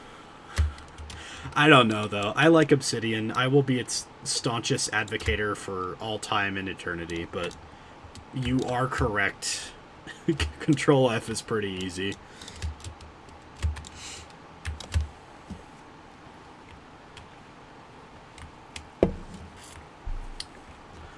But anyway, this world is mostly human politics in an analog to early, like really early medieval. Like we're talking like barely after King Alfred medieval England, mostly England. My characters are starting to encroach into the sort of like analog to mainland Germanics and Franks. So we're reaching like the pre-Carolingians right now, but yeah. Remembering how you spelled it. I mean, you saw some snippets. I'm trying to be very accurate, period accurate with spelling and stuff. So sometimes I'll just flat out have like an old English version and then a regular version. So I have like the like if I have a forest, you know, the whatever forest, then one of them it'll literally say burn, I think is the right one, or like I don't know, or like C is mare, so I'll literally have like the Selfer mare is the silver C, and then I'll literally like write it out as silver C and then Selfer mare in parentheses for lore accuracy. And then inside of the description itself, I will have the lore accurate version. So I'll say the Selfer mare inside of its own description instead of the silver C. Again, I haven't worked on it for a while, so I'm forgetting words like literally right now. Sorry. I haven't been able to. Or, I have been able to. I just haven't been because I've been, I haven't had a session in a while because they're on vacation right now. Which is a little sad. But yeah, check out Obsidian. If you don't like it, don't use it, right? But I think it's a fantastic resource. I'm trying to give, like, I don't know. I'm a world builder first and like a plot guy second, so the plot is actually kind of simple. The players are relatively evil and they're working for the evil king that wants to conquer the world, but he's doing so behind the guise of like, oh, the orcs are coming back, guys. We need to reunite the ancient human alliance from 200 years ago to really show those orcs. But like, it's very obvious that he's just using that threat to sort of like be a boogeyman so that he can get people to, you know, join the alliance willingly, and then use their might to get the people that don't want to join the alliance willingly, you know. So the players are literally like generals and schemers and soldiers from this evil nation that wants to conquer the world. They are not good guys.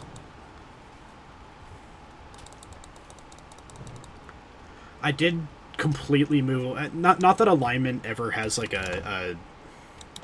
aside from with magic, which again magic is really rare in this campaign, so that's good. But like alignment doesn't really have like a mechanical analog in Dungeons and Dragons. Like there's very rarely a point where like good, you know, my character being good actually like mechanically matters. But I completely did away with alignment, like, in this context. I also reworked the way that combat works, kind of. Because every character of the party is a martial class, we have, like, one fighter rogue multi-class, we have one fighter, one barbarian, and one rogue. And because that's all we have, and we don't have any magic casters, again, by design, because magic is exceedingly rare, combat is a lot tighter. And it's a lot, right now it's a lot simpler, but I did just rework the combat system, like I said.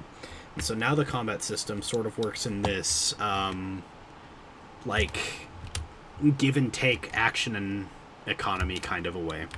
So you've probably in your sessions had some character say, I want to slash at his leg and try and cut at the tendon so that he can't move anymore, right? Or so that he can't walk. There's no mechanical, really, like, reason for that. Like, usually the way that Dungeons & Dragons work is that you have to tell them, as the DM, you have to tell the player, sorry, you can't tell me like where you're slashing necessarily. And the Dungeon Master Guide has secondary rules for saying, you know, maybe they get a crit and some secondary effect happens, and maybe that secondary effect is that you lop off a limb, right?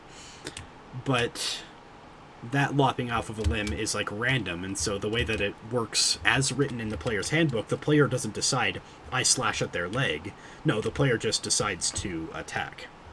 But because every single one of my characters is just mostly doing melee attacks or like bow attacks, and there's literally no magic involved whatsoever, I've added this sort of, like I said, ad-lib action economy type thing, where the player can decide to slash at the legs of the enemy, or slash at the arm of the enemy to try and disarm them or whatever. And whenever they do something like this, I implement a downside. So maybe they want to say, I want to, you know, while I'm attacking them, I want to do so in a way that raises my shield so that I can protect the player behind me from incoming arrows.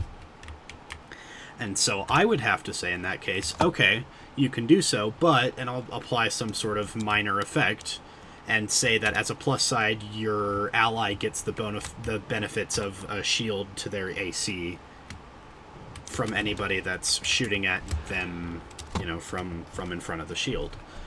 But I'll apply some sort of downside and say maybe the first player gets like a -5 to hit because they're holding their shield in an awkward way. Or maybe I'll say that they get disadvantage, you know, like smaller stuff. If they want to do major stuff like hack at a tendon or cut off a limb or, you know, do a full force attack that pushes them to the ground with the force of their greatsword, then I'll probably say, okay, but now you get, I guess disadvantage would probably be a major one, so that's when I'd say, like, you get disadvantage. That's when I'd probably say, you know, people have +2 to hit you for the next turn or whatever. Like, it's a sort of give and take choice that you have to make every time you make an attack. And I'm having the enemies do that too, alongside the fact that I'm structuring every encounter almost like a boss fight in an RPG, or like a semi-scripted encounter. So the example from a guide that I watched that Paul recommended was, imagine there's a Goblin King, and you want to make the Goblin King an interesting combat aside from just being a Goblin King and then having a bunch of goblins around him. Like, every turn for you would be, okay, the 10 goblins surrounding him each take their turns attacking, and then he takes his turn attacking, and then you're done.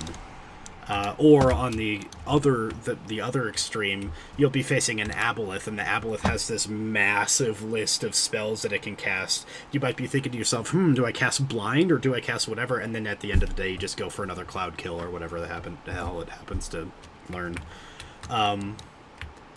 Well, this guy that Paul recommended me that I subscribe to, that I'm forgetting the name of right now, but he's like been a DM for 30 years or whatever. And he said that he structures his combats to be interesting in a sort of like scripted way, like how modern RPGs will design their interesting combats, where if they are fighting a Goblin King, then he will say, on the first turn of combat, no matter what, the Goblin King will, shout at his goblins and give them a buff. And on the second turn, no matter what, he will pick up the nearest goblin and chuck it at the enemy. And that will kill the goblin and deal damage to the enemy.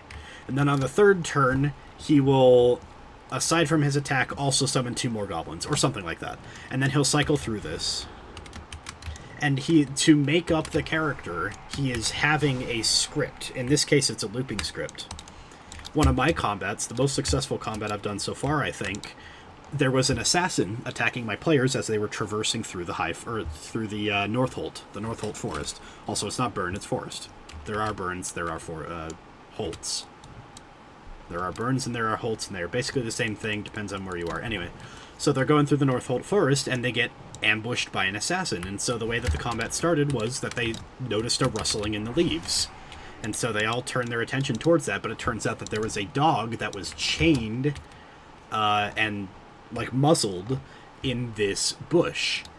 The assassin then uses that distraction to leap out from behind them, and immediately on the first turn, they instantly get surprise, and they bring one character down to 1 HP immediately.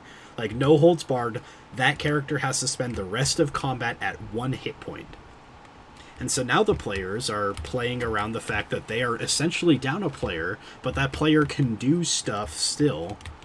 It's just that they are in a really risky situation. The next turn, that assassin was supposed to do 2 really strong hits. Of course, he missed both because I underestimated how, like, good the armor of my team would be. But the assassin was to do 2, like, really strong yet otherwise normal melee attacks with his daggers. And then turn 3, they were meant to completely for free disengage and then dash away. And that was it. That was the combat. And it ended up taking 4 or 5 turns because the players chased him as he was dashing away. Oh yeah, and summoned dogs. I forgot. He quote-unquote summoned dogs, but it was just 2 more dogs that came in, and they were supposed to latch to the ankles of the party members to make them slower so that he could dash away. And the idea was if he dashes away, then they just know they were an assassin and tried to kill them. But if they do catch up, which they did, then they can kill the assassin and find the note on his body saying essentially who sent the assassin. Or at least framing who sent the assassin. It turned out that it was who sent the assassin on the note, but, you know, I planted this sort of idea that not everything is as it seems as early as possible.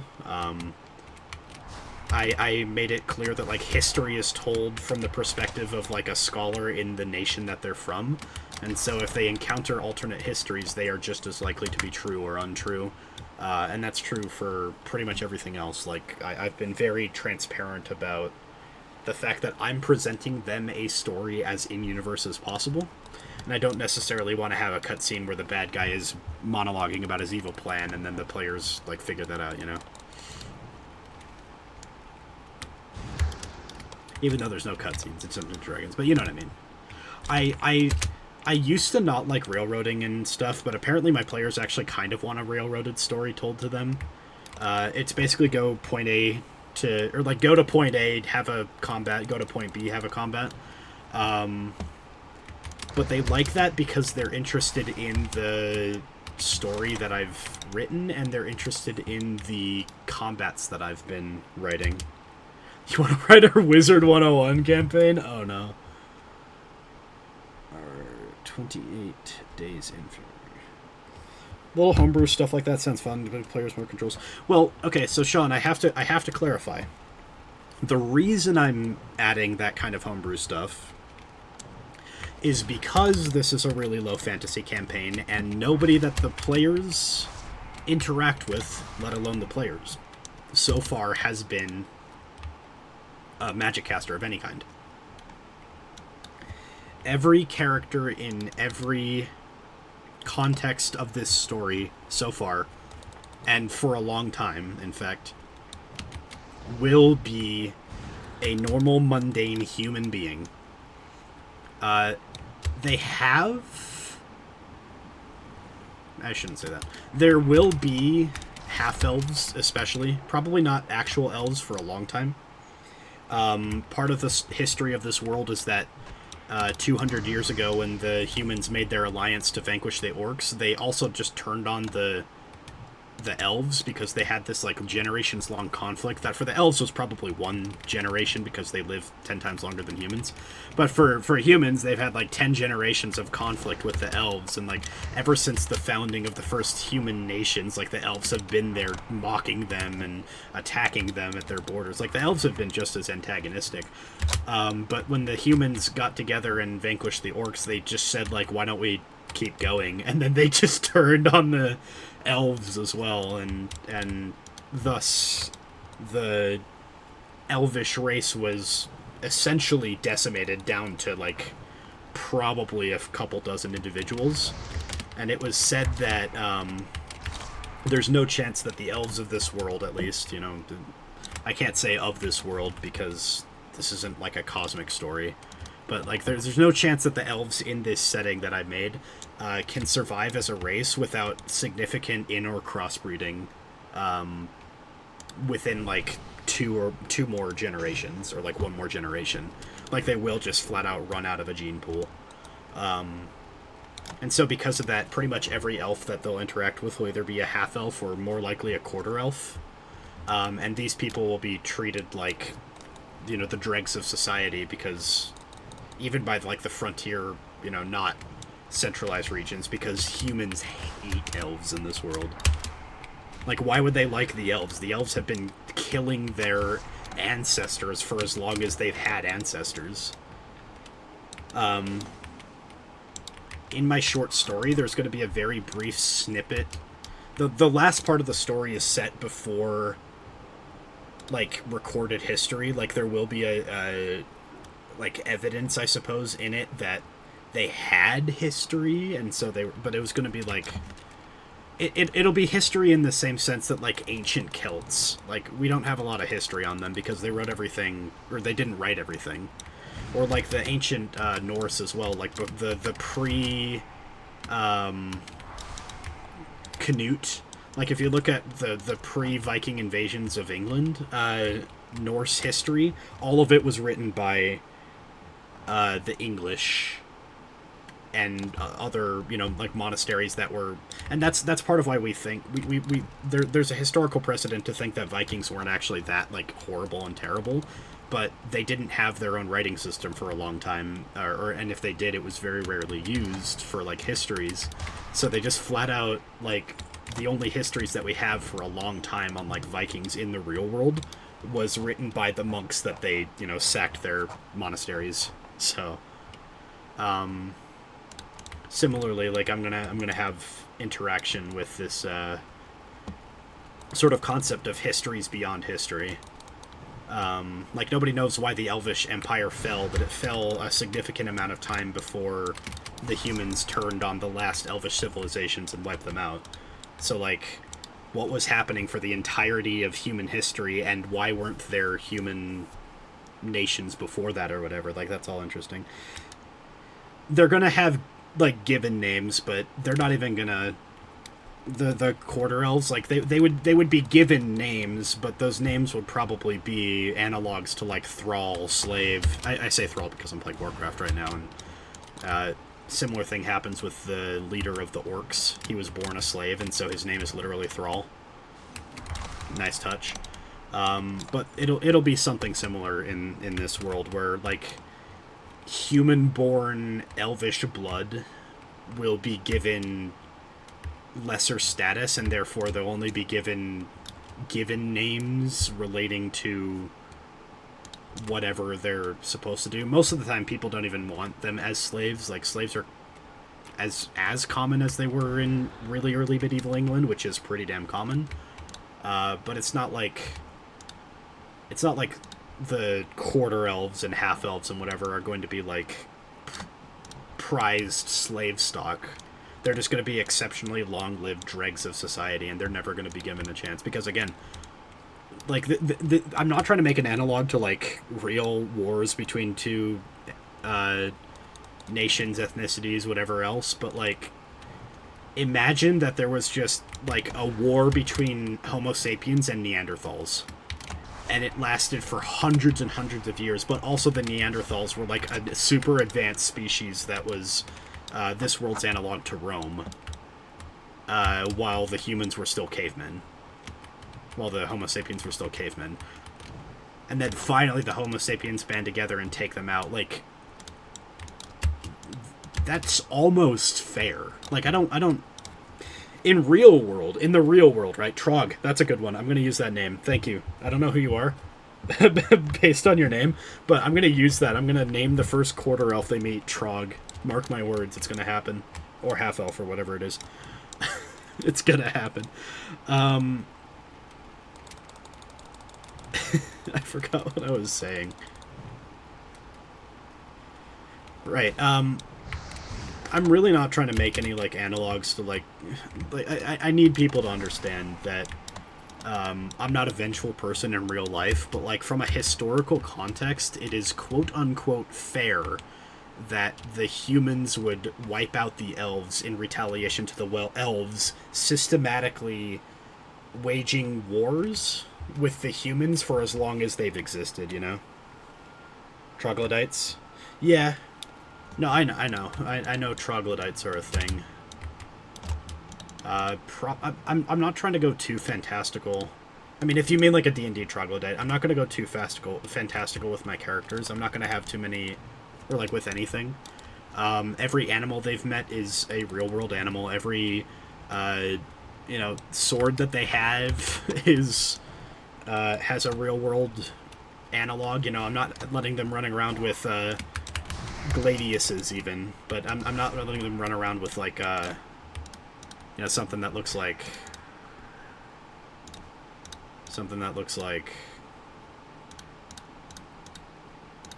this. I'm not letting them run around with shit like this, you know? I'm at maximum, they're gonna have swords that, like, or, like, daggers that look like that, you know? Swords that look like... I guess I don't have that sword anymore. I'm not gonna... Like... Everybody so far is running around with gambeson and chainmail. And that's it. That's all they have. Gambeson and chainmail. The big barbarian guy, technically he has, like, just gambeson and then, like, a big bear cloak, but I'm treating him as unarmored. Like, we're mostly going for rule of cool over, like, realism. Like, he's not a barbarian because he's from the tribes of the north or whatever. He's a barbarian because he's a brutal fighter that shows no mercy and has no honor in combat. Oh, I see what you mean. Trogs are the first cave people. They maybe had curved sword. I see what you mean now. Aha. Aha. I understand. I think... I'm not necessarily going for, like... Oh, thank you. I'm not necessarily going for, like, prehistory. Remember that in the real world, like, the medieval ages was definitely after the, like, thousands and thousands of years of history, right? So we're not necessarily jumping from cavemen, but, like, for as long as the people of this region, which is the analog to England, have been around and have had history, basically, like, since the founding of their nations, since whatever, they've been subjugated by the elves. And so for that reason, it's, again, quote-unquote, because I don't truly believe this, but it is quote-unquote fair to this world that the humans would have turned on the elves and just completely wiped them out in retaliation. Is it actually fair?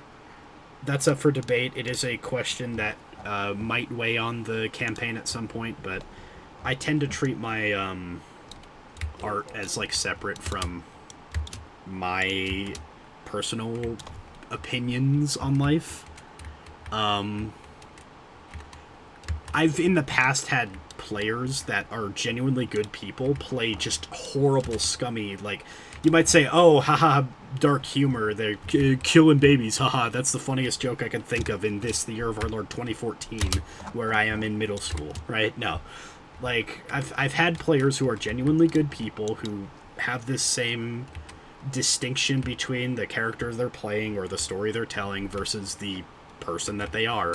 And they've had, you know, characters who are serial murderers, who are rapists, who are, like, blatantly prejudiced against certain groups of their own race, even. I had a Forgotten Realms setting campaign where some guy was just flat out a racist against people from the continent that they were on. The guy himself is fantastic. I mean, I would trust that man with my life in real life. Sounds like Ryan. Yeah, I mean, you know Ryan. But I'm trying not to... I've already kind of failed, but I'm trying not to use real names unless people want, like, are okay with it. You've told me it's okay to use your real name, so I do. But I try not to use people's real names in chat unless like... they are okay with it. I made a mistake where I showed my Obsidian database where I have the first names of the characters' players, but that doesn't at all mean that anybody knows anything about them. So you can scroll back and find it, and you'll see first names, and that's it. I guess what character they play in a campaign that you'll never interact with. Apakah kamu menciumannya? Menciumnya. Okay. I'm dyslexic. Indonesian's really hard if you're dyslexic. I'm not gonna lie.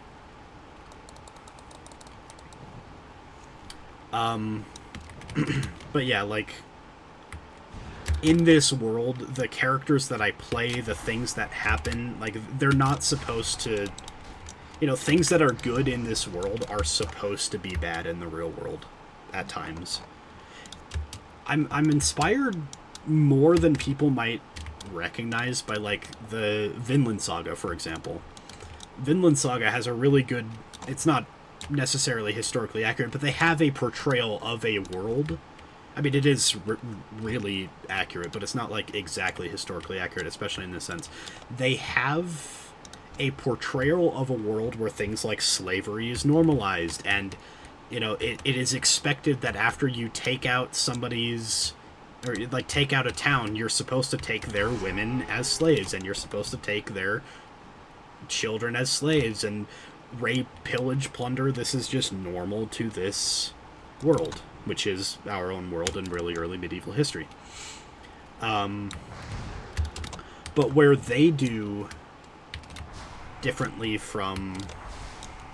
You know, the author's point of view is expressed through the main characters, you know, Thorfinn, and the other characters that I won't spoil their names because they all are introduced later, but, like, these characters and their dilemmas and stuff are based on, you know, what the author, you know, wants to convey about this, about the morality of this world. In that sense, I'm distinguishing myself. Another example of actually this done well would be something like George R.R. Martin. Do you really think that George R.R. Martin wants to have sex with his twin sister? Do you really think that he doesn't have a twin sister, but still, do you really think George R.R. Martin is, like, okay with raping and pillaging and plundering in the real world? No. He's trying to make a world in which this stuff is normalized because it fits the themes, and in the show it ends up being morality as well. But, like, in the books so far, it's just been putting together these themes where, like, honor and chivalry is a thing in this world, but it's very often circumvented, and then you get the Red Wedding, you know? I think that a distinction between artist and art is not recognized enough in our today's society.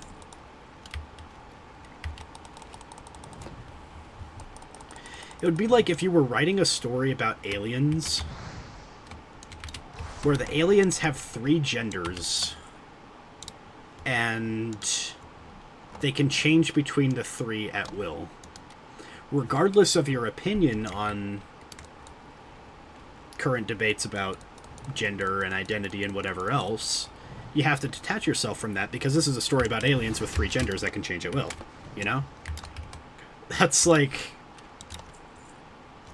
It's a massive distinction that, again, I don't feel like enough people have.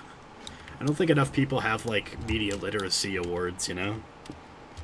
Just keep that in mind when you read... Nah, I'm gonna assume that every bad thing that happens in yours is, like, your secret, darkest fantasies. Hello, back again. I don't know how much of that conversation you were listening to, but I was talking about my Dungeons & Dragons world and the fact that the whole world is very evil and it does not reflect my real morals and ideologies and standards. They will mate like rock, paper, scissors. Yeah, that's how it goes. It's like the Slads. If you know anything about the Slads in Forgotten Realms / like the official D&D cosmology lore, the Slads have this really weird reproduction cycle where, like, they constantly, like, one side of the SLAD dichotomy infects the other side, and that's just how they reproduce, and that's it. It's just like werewolves, but you can't transform back into a human ever or something. It's, dude, old Forgotten Realms lore was so good, and I'm so upset with modern Forgotten Realms lore for just completely neglecting it, because they have some crazy ass shit just there.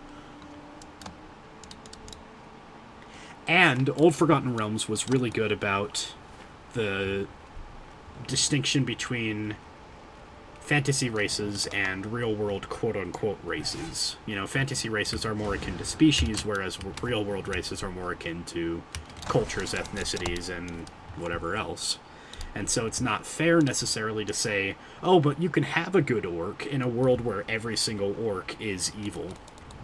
And it's part of, you know, the failings of Rings of Power, is that they imply not all orcs are bad, oh, but they can overcome the designs of their makers, if, you know, nature versus nurture. And it's like, no, like, in this world, orcs have a blood curse, and if they are born, they are evil. In the Lord of the Rings world, that is the definition of an orc, is that they are an evil, corrupted being.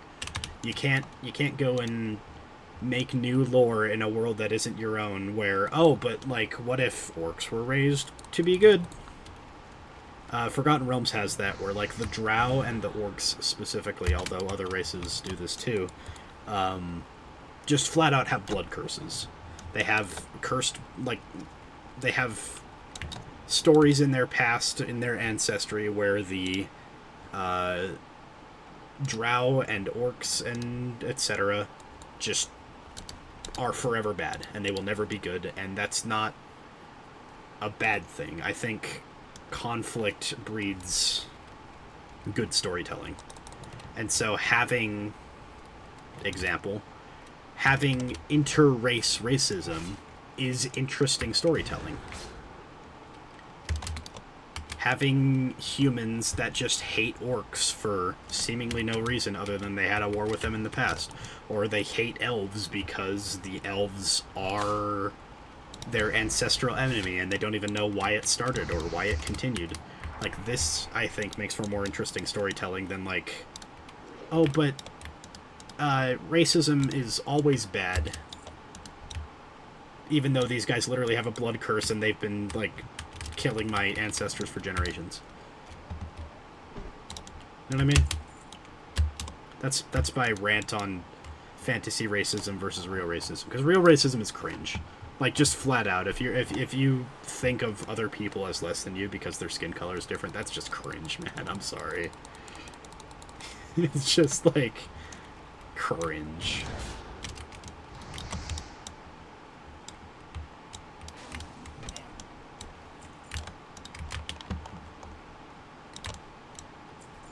Now, cultural on the other... No.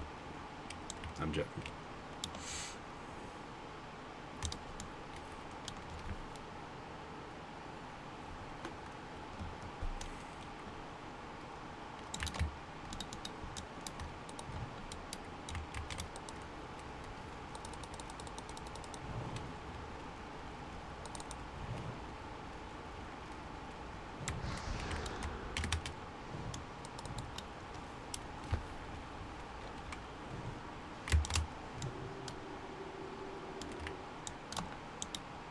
I'm floating. Wow. That's so cool. Goodbye. What I like about this spawn that just happened there is that they don't automatically aggro to me, so I can just walk away and they don't attack me back, and it's great.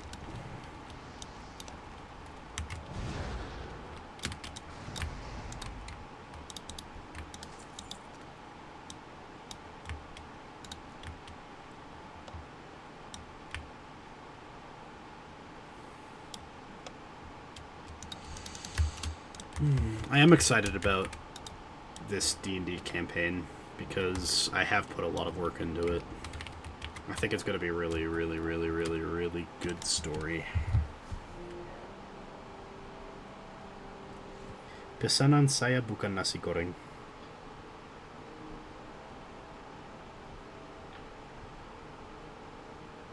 Pilihan saya yang biru.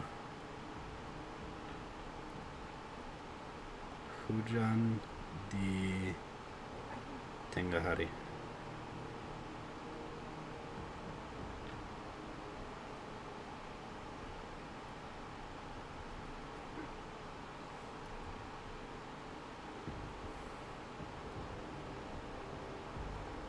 I need to finish my Duolingo for the day before the next 5 minutes happen and it hits midnight. I like to eat chicken skin, kulit ayam. Gumau daramu. Okay, vampire. Aku suka makan kulit ayam. Matanya lebih besar daripada wajahnya. I still think that's such a good description for like somebody with big eyes. Their eyes are bigger than their head, because it's like it doesn't, it's not real. That's not real at all. Their eyes aren't bigger than their head. They can't be bigger than their head. That's impossible by the definition of what an eye is. But that visual, you know? It's like when somebody once said, I saw this on Twitter once, somebody once said, like, writing is just saying something, like, completely nonsensical, like, their voice crawled like a millipede slithering through the underbrush. And just repeating that for 300 pages. Like, it's kind of like saying that. Just say nonsensical metaphors and similes, and then just do that for 300 pages, and just make one of them, her eyes are bigger than her head. Not because, you know, her eyes are bigger than her stomach. No, I mean, like, literally, her eyes are bigger than her head. Like, you know, big eyes, big eyes, big eyes.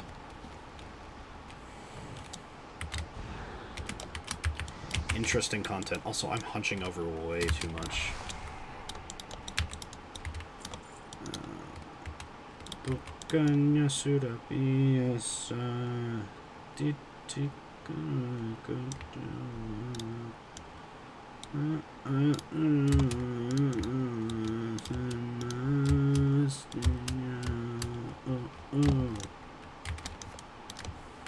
Guys, stream Dahlah.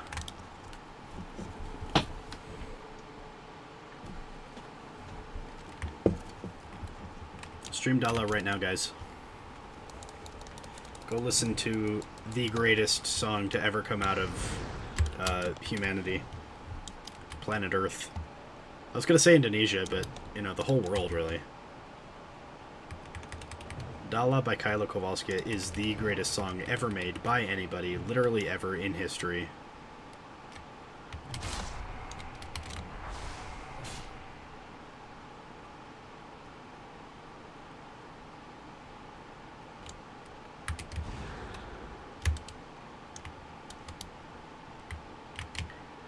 Dahlah karaoke win.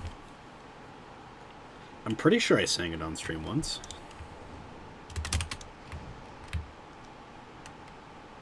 Oh, come on, really, dude? Really, brother? I was trying to wait for Mana to come back, but whatever. One of the things I'll do when I don't have people in chat, aside from watching One Piece or South Park lately, has been to put on Spotify through my phone, through my headphones so that you can't hear it on stream, and then sing along to the lyrics as they show up on screen. I don't think I can karaoke do it with Shadow Sky. He and I have 300 ping from each other.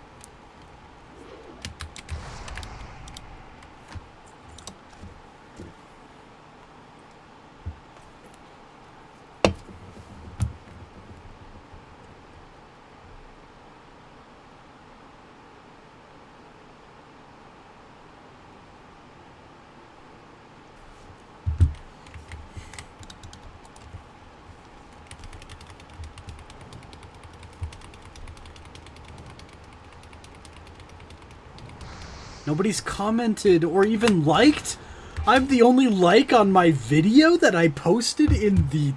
Man, all of you, every single one of you, banned. Banned forever for not viewbotting and giving a like to my video that's in the pin chat. Disgrace, dishonor on you, dishonor on your cow.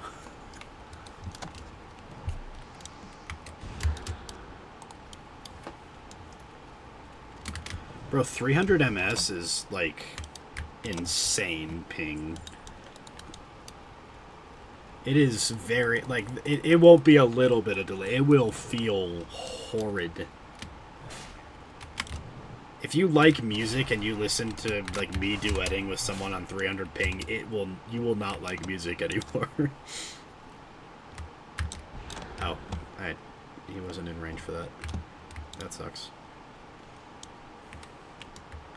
I am upset with all of you for not going into that video in the pin chat and liking it and commenting on it and subscribing and hitting the bell notification so you can keep up to date with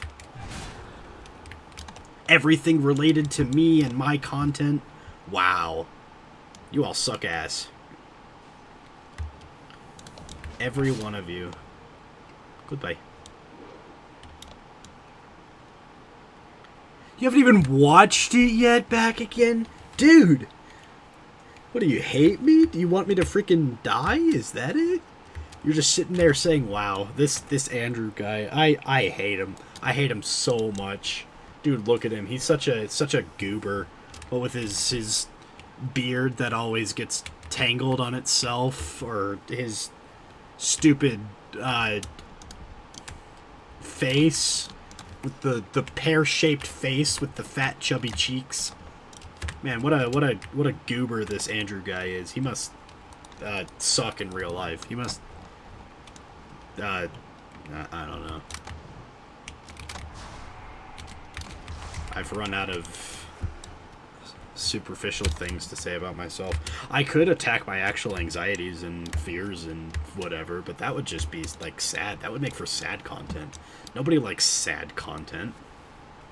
Except for some reason, everybody that watches that one British dude on, like, YouTube Shorts and TikTok, where all he has is, like, misery porn. Not, like, literal... like, obviously not literal porn, but it's called... They call it misery porn, where it's just, like... he does, like, these roleplay scenarios of, like, POV, the doctor tells you that your wife just had a miscarriage, and that's it. That's the entire, like, sketch. It's not a comedy sketch. It's just the doctor crying in your face as he says your wife had a miscarriage. Or POV, you and your dad get in a car crash and your dad won't make it out alive, and that's, like, it. Yeah, no, it's horrendous. This guy's content makes me sick. I hate it. I don't know if it's supposed to be, like, really dark comedy that just forgot the comedy part, or if it's really just supposed to be, like, a weird niche, like, interest. I don't think it's a fetish. It doesn't seem like a fetish because he actually interacts with people. But yeah, there's just, like, a guy who his entire channel is just, like, short-form content, either on YouTube or TikTok, of just, like, roleplay scenarios where, like, roleplay POV scenarios that are just, like, horrible. And that's it. I think it's supposed to be, like... You know how it's, like, weird for people to just, like, get together and do smell parties, but, like, people will say that it's normal because people will get together and just, like, look at pictures? And they say it's, like, the next, like, thing. It's just a different sense. Like, it's weird in that sense where, like, nobody wants to see misery stuff, but people do like eliciting, you know, emotional reactions from the content that they view. And so this guy might have, like, a really, like, fucked up argument where he says, well, I like eliciting all sorts of emotional reactions, such as just misery, just straight up, like, life sucks horrendously misery. Like, one of his videos was, like, POV, you're just, like, dying. You're on the deathbed, and, like, your mom doesn't show up. So Paul, there's a guy on YouTube, and I think on TikTok as well, who like his entire channel is just short form like roleplay POV videos of misery content, of misery porn, where it's just like oh shit, okay, hold on. I'm about to get ass blasted by the entire Venture Co. crew. Apparently not, never mind. Okay, cool, we're totally safe. So, like, his entire content library is, like, POV, you're on your deathbed and your mom didn't show up. Or, like, POV, you and your dad get in a car accident and your dad's leg is stuck and he'll not make it out alive. Or, like, POV, the doctor tells you that your wife just had a miscarriage, and that's it. There's no joke. There's no, like... And I was wondering, is this dark humor without the humor? Is this, like, a fetish thing, and I'm pretty sure it isn't? Or is this, like, those people who say, well, people go to watch, or go look at art at art galleries. Why wouldn't they want to go sniff at smell galleries, you know?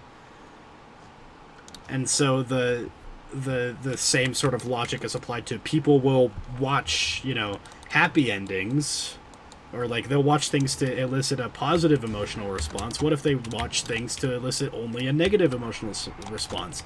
It's like, yeah, I'll watch downer endings, but this isn't a downer ending. This is just the downer ending, you know? This is just the, like, depressing climax to a movie that you didn't watch.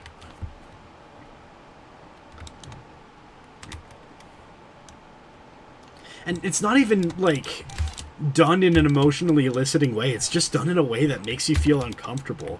But then those people are like, well, people like emotional comfort in their content, but what if some people want emotional discomfort in their content? And they're like, yeah, dude, go hang out with the smell chads or whatever the hell they're calling themselves nowadays. Go hang out with the people who just go to smell parties and smell things. Like, I don't want a part of this. That's like the same, like, reaction in my head that I get when I see that guy's content. I blocked him on YouTube. I can't stand it.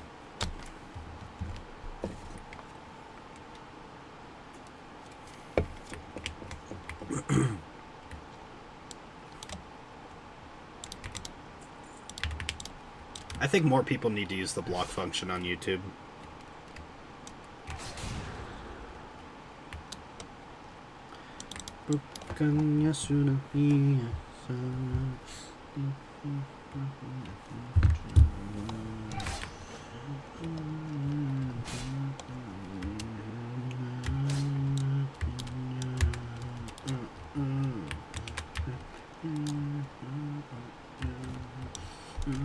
I don't know the words. I don't speak Indonesian. Why was I talking about that guy again? I don't know.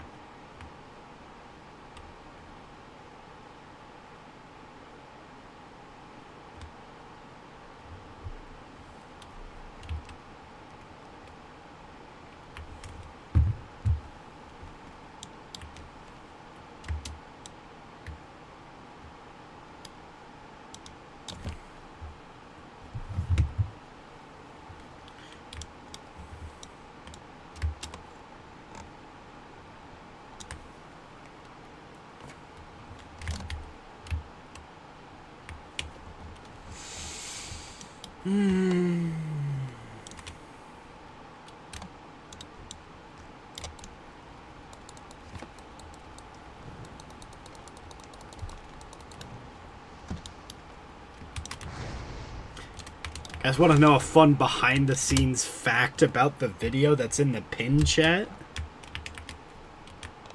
You do? Oh, joy! I'm so glad that everybody in chat resoundingly responded to that question immediately and said, absolutely, Andrew. Of course I want to see some behind-the-scenes content, hear about some behind-the-scenes content. On my favorite video on the entire website, Kaela literally murders me for fun. Sorry, Kaela literally murders me for fun. Okay, fine, I'll tell you.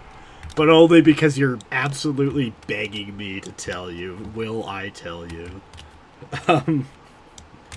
No, in the clip, you can hear me saying, when she's killing me, you can hear me saying, please stop, I've already died twice. It kind of wholesome, okay. You can hear me saying, I died twice, but, the reality of what I was saying is not that I died twice playing that game, even though it just so happens that I did. In the moment, the only thing for some reason that I could think of is that I have died twice this week in World of Warcraft Hardcore Classic. So for some reason, I say in that clip to Kaela that I died twice, not in the game that we were playing together where I died twice, as you would think, but in a completely separate game, completely unrelated to that stream, and it was literally the only thing that crossed my mind in the panic of the moment. Well, yeah, Paul, but she kills me in Lethal Company, you know? Which is, like, almost as bad as real-world killing. It's like, it's up there, you know? It's like in the real world, you probably have a reason to kill, like, some people, you know? No. I don't believe in murder. I mean, yeah, sorry. Yes, murder is a thing. I don't believe that murder is ever justified. I don't believe killing is usually justified. There are, like, ends justified the means arguments, but those are on such a macroscopic scale that, like, it should never go to one person, but then it does in the real world, and that's fucked up, and you can... whatever. Why am I talking about my morality? I don't know. But I don't believe killing another person is ever the correct answer. Feel free to disagree. I will not relent on it. No content warning? Dude, content warnings are cringe. Anybody who ever said content warning in reality is a troll. Is a troll and also a mage.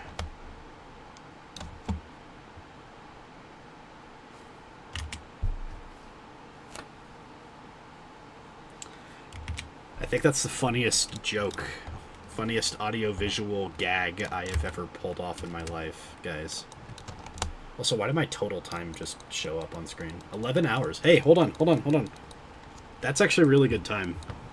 My last guy was at 18 hours at 22, or 23. But I spent a lot of time tailoring. I think we're actually doing pretty well, considering I've been kind of mindlessly playing this game and chatting.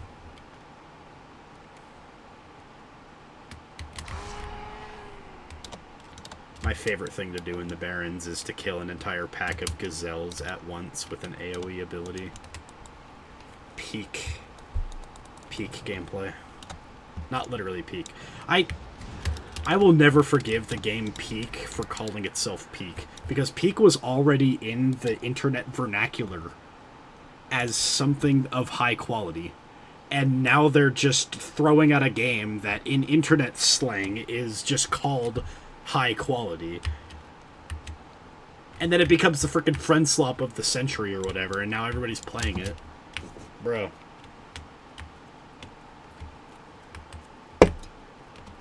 Now I can't say peak gameplay without somebody saying, oh, you're not playing Peak, you're playing World of Warcraft Hardcore Classic. Remember that thing I said about murder? I lied. Murder is okay if somebody says exactly that to me.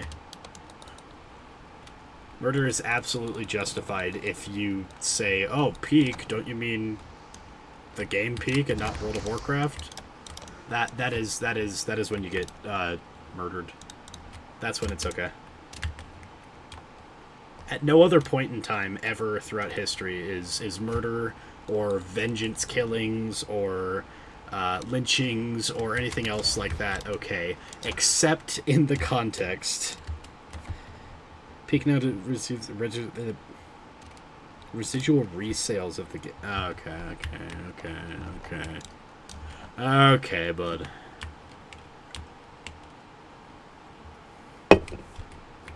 You know, looking back on it, I don't like how much Coca-Cola I drank this week. But there are points where I don't want to grab an energy drink.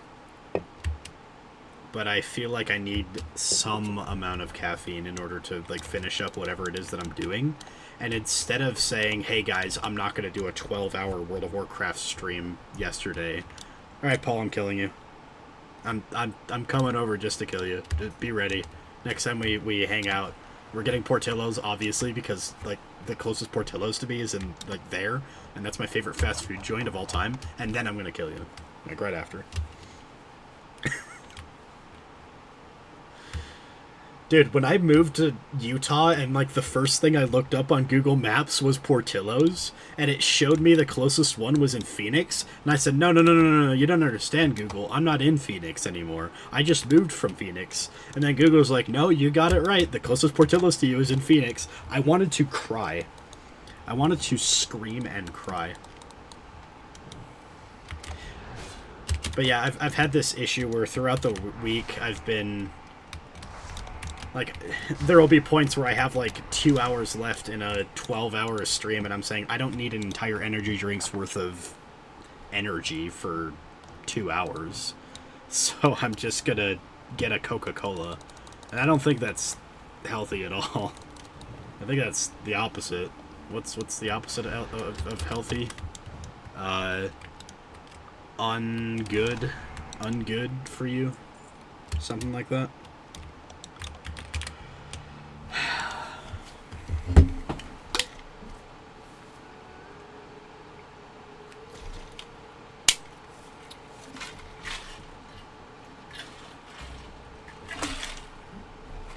I did it. I threw my water bottle. And on the one hand, I like drink half a 5-hour energy. No. That's not how it works.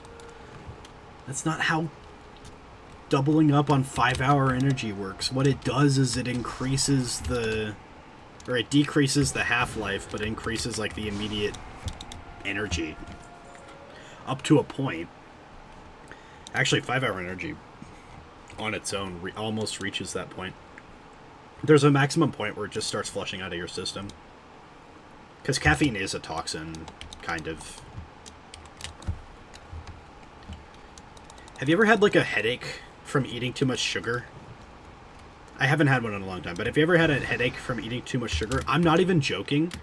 Drink a shit ton of water and you kind of feel better. It's partially because of the hydration thing, because sugar, like, naturally... dehydrates you. I don't know if that part's true, but, like, if you're having, like, sugary drinks, they dehydrate you at least, right? But part of it is because you're flushing out your kidneys. Like, I'm not even joking. Drink a shit ton of water next time you have, like, the headaches from eating nothing but, like, sweets.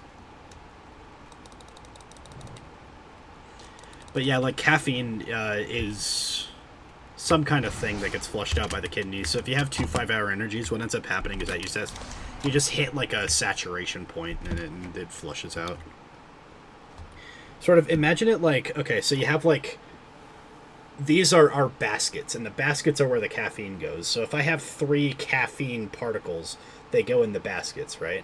But if I have 4 caffeine particles, I only have 3 of these things, so this one just keeps going, and it goes out the other end, which is the kidneys and then the bladder. It's the same sort of thing. You can reach a saturation of caffeine.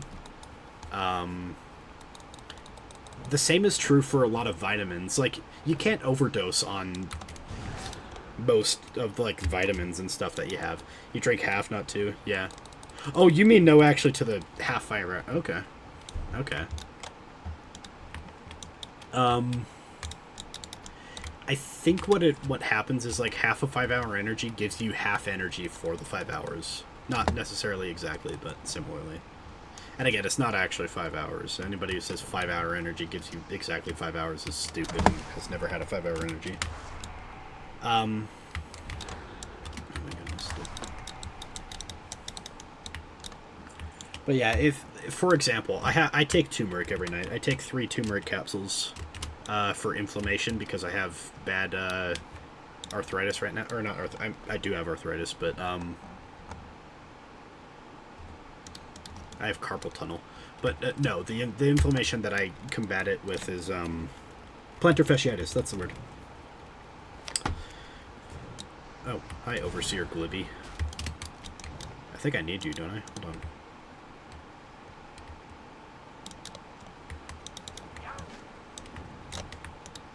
No, I don't. It's the other guy.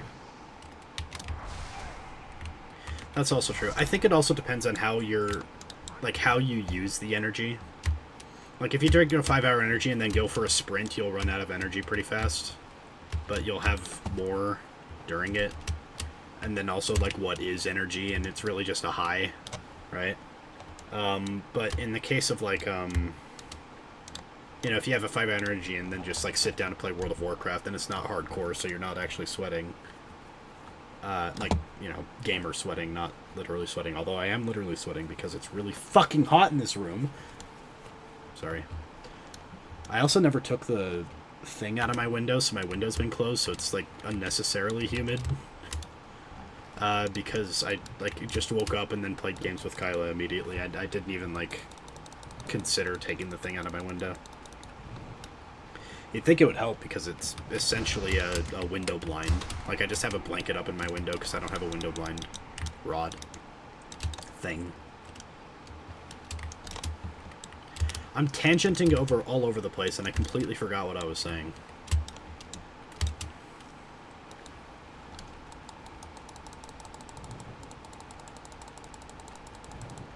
Time energy, how many calories? Dude, I don't know. I don't know science. I'm just regurgitating shit that I saw, like, once ever. And if I'm wrong, then just tell me, and I'll be like, oh, okay, my bad. Sorry for just flat out lying to you, bro.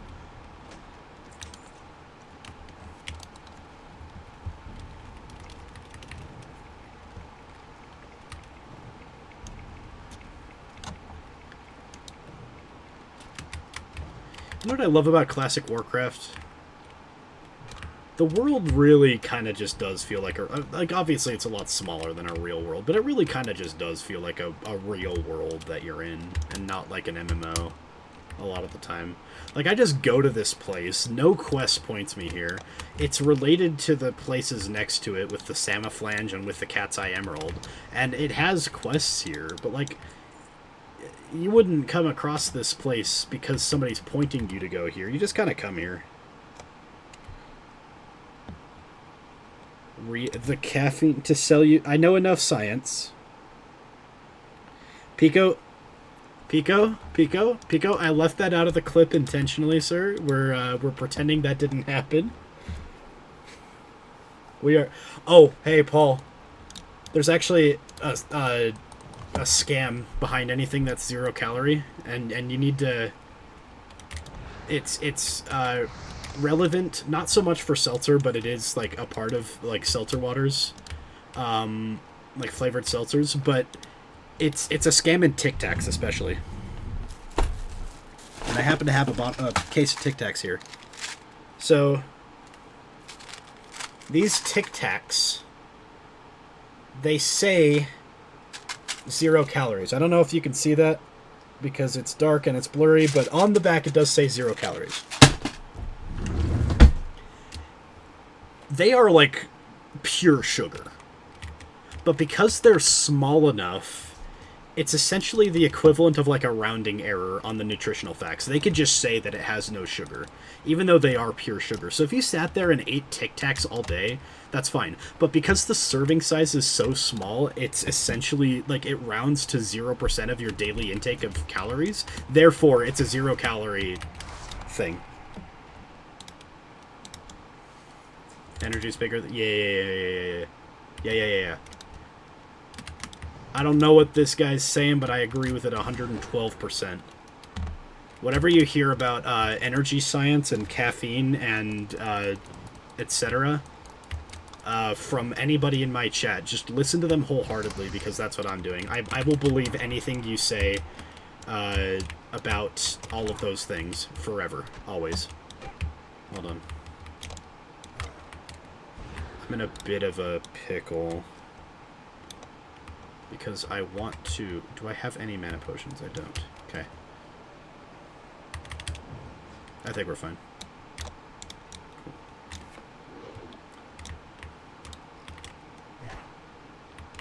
But that's true for seltzers as well. Like, a lime seltzer flat out has lime juice in it, and lime juice has sugar in it. But it's a rounding thing. They don't need to say that it has calories, because the amount of lime juice that's in it and the amount of sugar in that lime juice is so minimal, again, diluted by the fact that it's in a seltzer water, that they don't need to register that it's there, because it rounds to 0%. But with Tic Tacs, it's especially egregious, because how many people do you know just have a single Tic Tac? A single Tic Tac. That's the serving size, is one Tic Tac. And so, because it's based on serving size, they're not going to say a container has, you know, essentially this much minus 10% sugar. No, they're going to say that as serving size. They only have serving size information on here. And it's just something they're, like, allowed to do, which is crazy. Now, it might not be true for all candies, and maybe not even Tic Tac. Now, I'm kind of backpedaling here. I don't remember if Tic Tacs was the exact one that it's for. It could have been, like, other 0-calorie, quote-unquote, mints, candies, whatever. I'm pretty sure it involved... Okay, we need to... The guy I'm escorting just fucking left, I guess. He just fucking dipped. He went to Zanzibar. I hate to be the kind of person that just, like, backtracks on the thing he's yapping about, because, like, I'm not the expert, but I am not the expert. Please know that. If I'm wrong, like fact check anything I say. Don't just believe it outright. That's the story I'm going with. Sticking to it. Okay, yeah. So back again knows what Pico knows what I'm talking about. But Pico's also hallucinating. I mean, just like scroll up in chat. What is that? What is that you were saying? No way is this Imâge the famous streamer was... What? That's crazy. I did not say that. That never happened. So for context, I took it out of the clip that I made. At the end of the quota that we're doing in Lethal Company, I threaten a mutiny, but she still has the shovel, and the shovel's the only weapon that we have, and therefore I can't fight her back. And so when she brandishes the shovel and I say, "Oh no, I'm sorry, I didn't mean to call for a mutiny. Please, I have a wife. Her name is..." what is it? I say, "I have a family. I have a wife. Her name is Kaela." It just kind of... It was funny. Funny memes. But apparently a lot of people found it, like, hilarious. You know, just, apparently, whatever. Like, I just happen to be the funniest guy you know, or whatever, you know? Just, you know. I don't need to brag. I don't even mean to brag, really. You know, this is just fact of life. I'm just the funniest guy you know.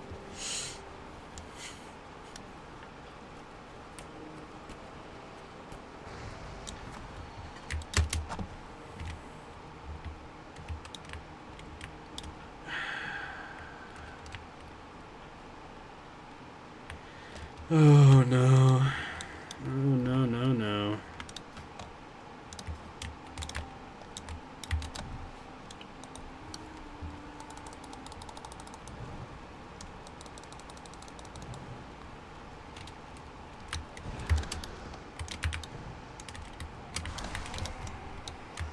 Also, we're higher level than the last time I did this, so, feeling actually kind of good about,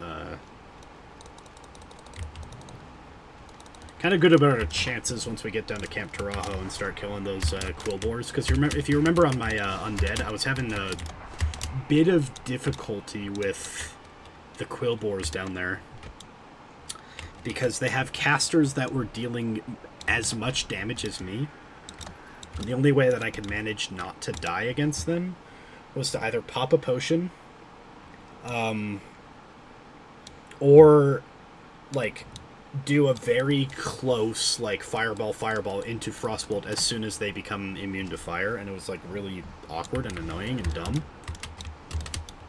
I don't think I need to do that anymore. I think I'm higher, like going to be a higher enough level that it's going to be relatively easy, even though I don't have talents and improved fireball and ignite this time. I'm just going straight for the AoE talent build, and we're going to be AoE mob grinding as soon as we get to that part of the run.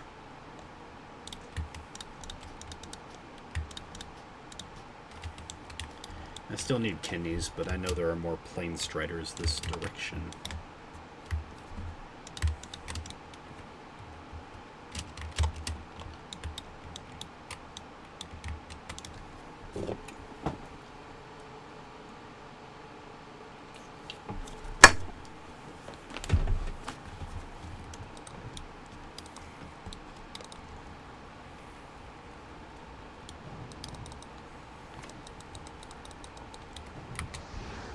Will we get that far tonight, though? I don't know. I think it's the next section we're doing. Oh, so we go to the Ratchet, we do the stolen silver, right? Yeah. Yep. Fungal spores, Varog the dervish. We got really lucky on Varog last time. And then it's the raptor nests. And then we go to Taraho.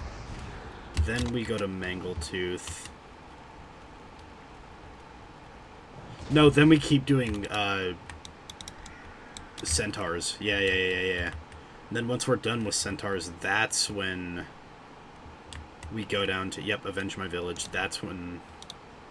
Wait, no, Avenge My Village is... No, we're not doing Taraho today at all, actually. You're gonna go? Damn it. I'll see you later, man. Yeah, I promise if not tomorrow, I'll read it on the drive up when my aunt's taking me up. It will be read. So there's no chance we get to Taraho today unless I go until like 2 a.m.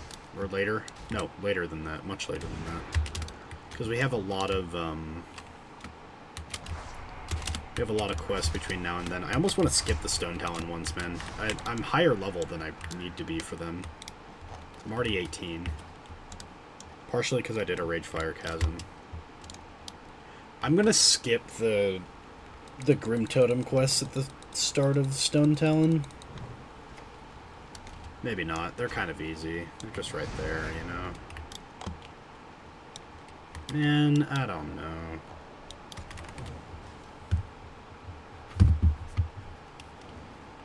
Oh no. What is this? What is she saying?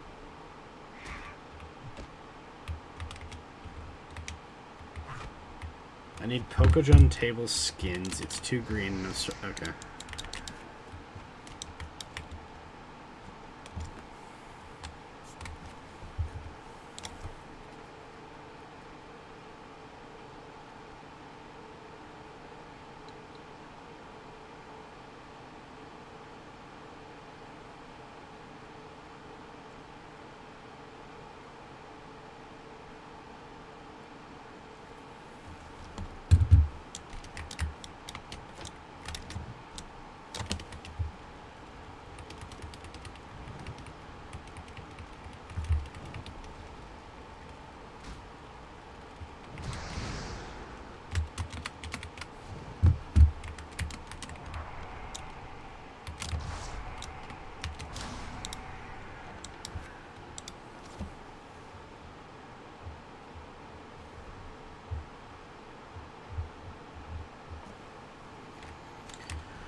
Oh.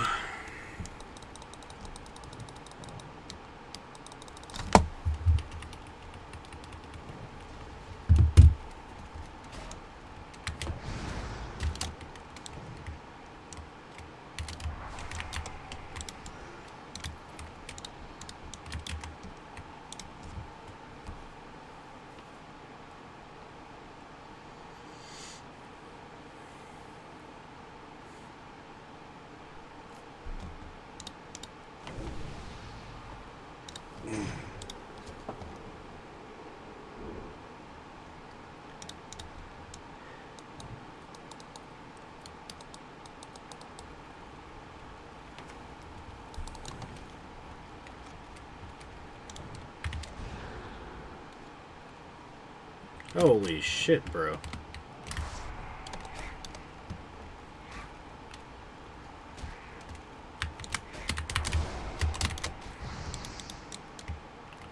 This stupid thing is so... There we go. Nice. This girl is on fire. No. I might... Okay, hold on. Yeah, but, like, it's midnight on a weekend before I have to go back to school. I wanted to do, you know, like a solid gaming session before we finish up with the This Room arc of the year. I don't know if I'll even come back for Christmas. Oh no, did I say that? I got, like, no reason to celebrate Christmas with people. I can't get people gifts, and that's, like, the only reason that I celebrate Christmas is because I like giving people gifts. It's like a fun little puzzle for me to figure out what other people like, and then to get them something that they would like. And that's, like, the only reason I would ever want to celebrate Christmas. For the purposes of giving other people things.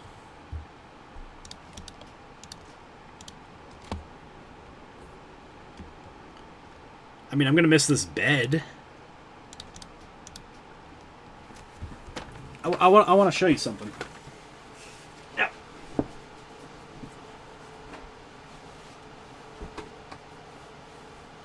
Hey.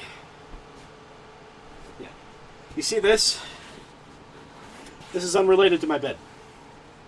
I just got this today.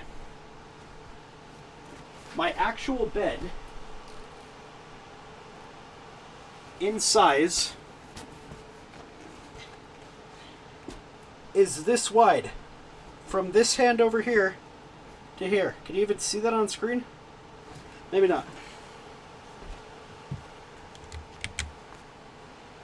Oh, actually, I've got a tape measure. Let's just do that. It's not in centimeters, so I can't really show you in centimeters. This is how wide my bed is. This tape measure right here. This is how wide my bed is. That. Want to know how long my bed is?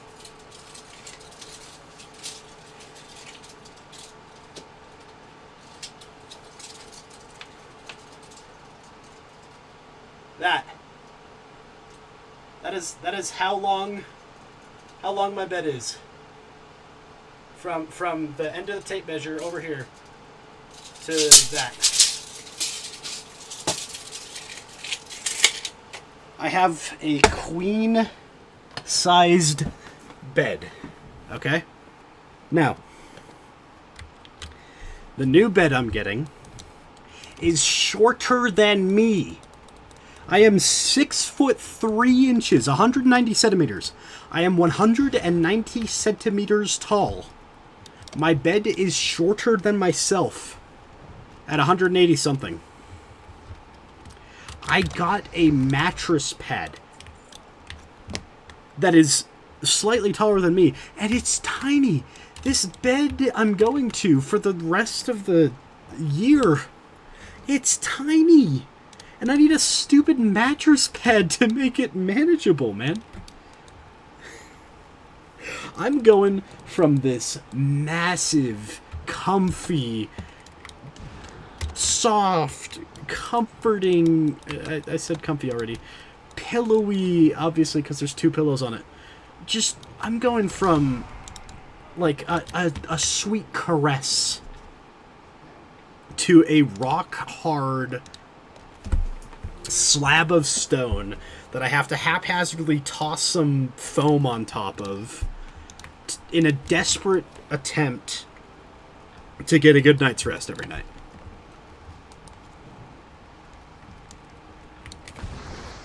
Now, life sucks. And I don't even think this kind of bed, it definitely can't fit in the door with the hallway outside. Like, I cannot have a queen-size bed unless it's like a roll-out, like, whatever. And I can't move the bed frame from the room.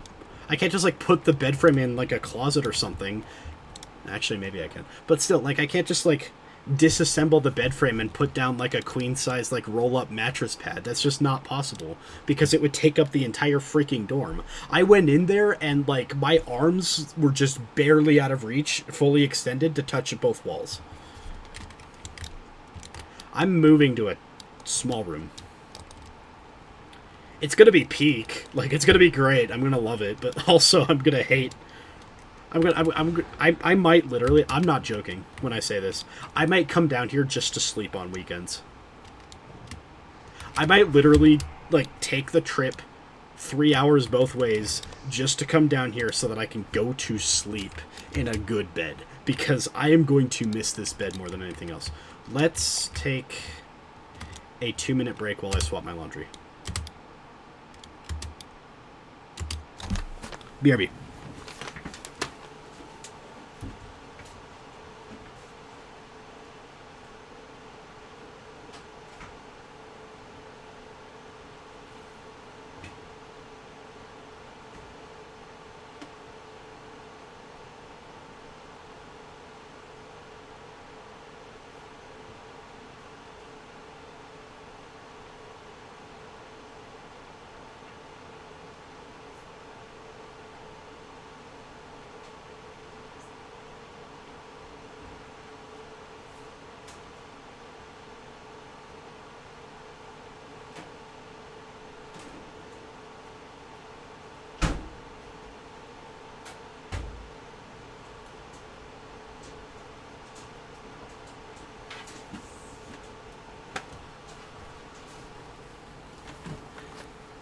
No, I can't even put, like I said, the room isn't big enough to expand the bed. If I somehow disapparated the bed frame out of existence, there would still be the problem that there's just not enough room in the room for an actual bed. An actual bed. Like, these little twin fucks. Sorry, pardon my... Ugh. I'm angry.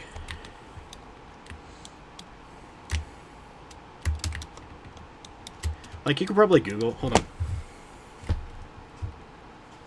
What are the dimensions of a twin and queen-sized bed in centimeters?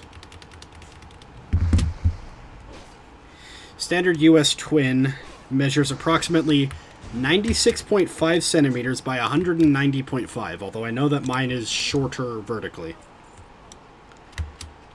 And a standard queen-size bed measures 152.5 centimeters by 203 centimeters. You hear that? 152 by 200. 203.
Yeah. Yeah.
I'm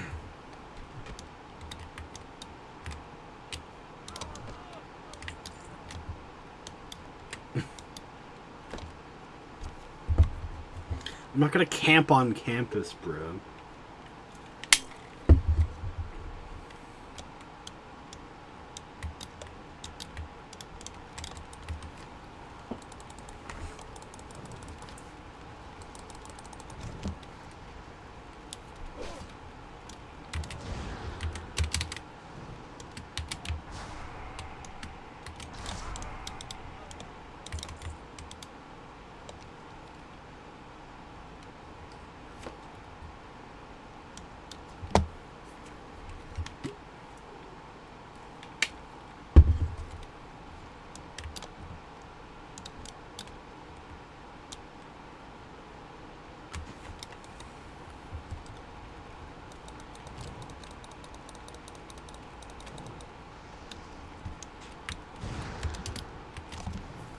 You know what I'm grateful for, though?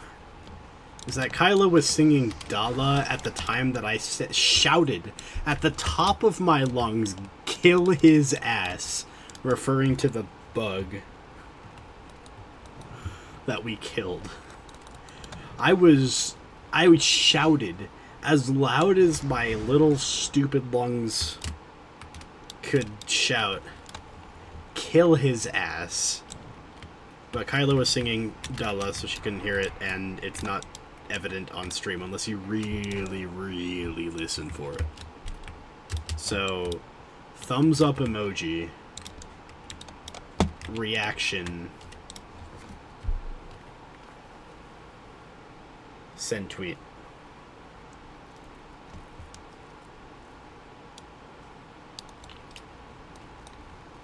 I'm not using my berserking enough, man.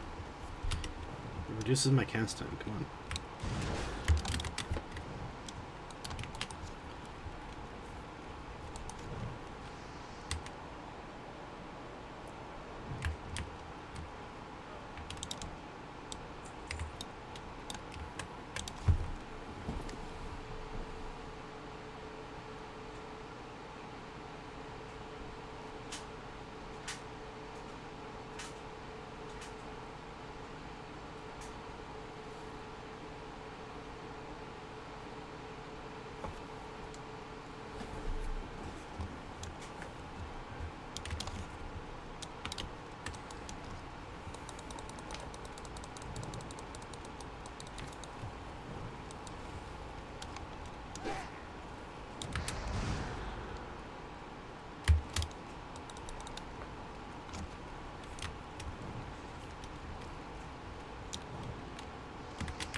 You going to work? Alright, enjoy.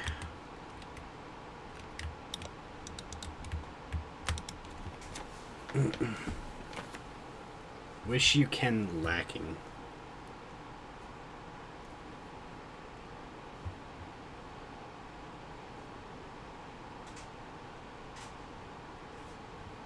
I'll see you around, man.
there it is. Cool.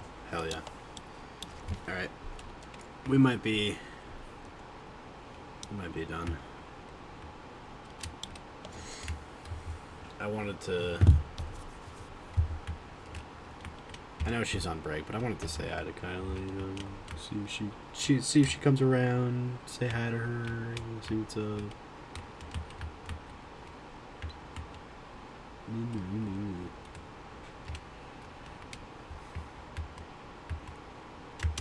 Wanted to talk about the clip.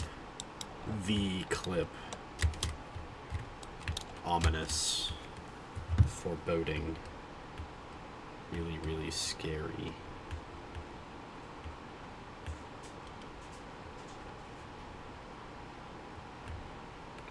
Something frightening. Something horrendous. No, but like, I don't know. We'll be out for the next couple days.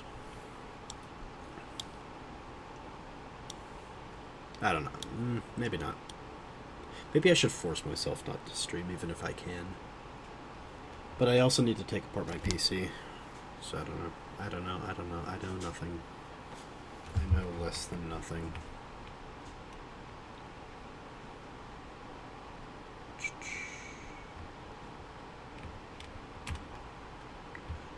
I just want to make sure she sees the clip because I'm really weird about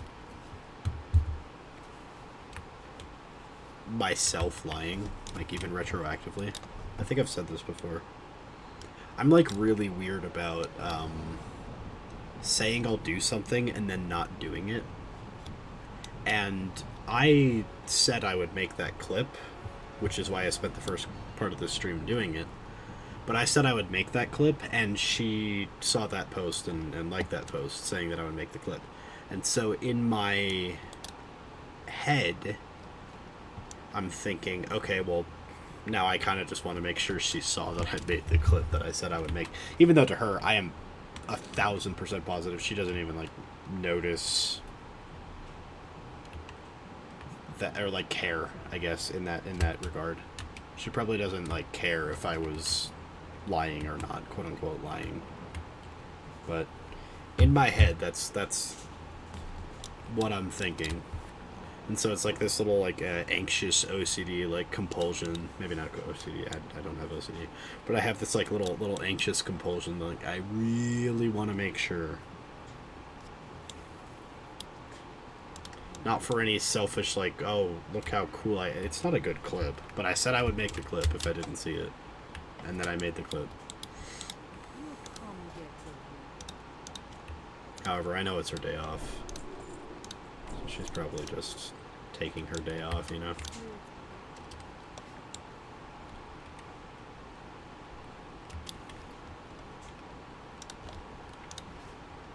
Which is good.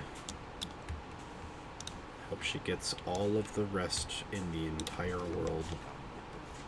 She needs it. She really needs it, man. She really needs rest. I can hear it in her voice.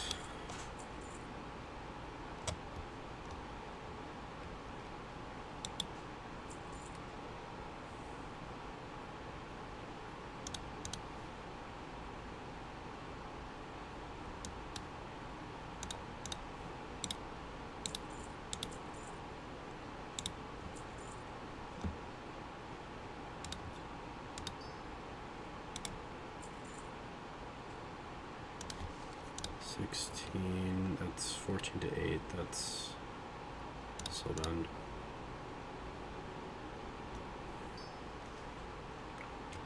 It's 15 to 7, that's 96 to 3. Why is that 96? What the hell? Strength agility on leather, I guess?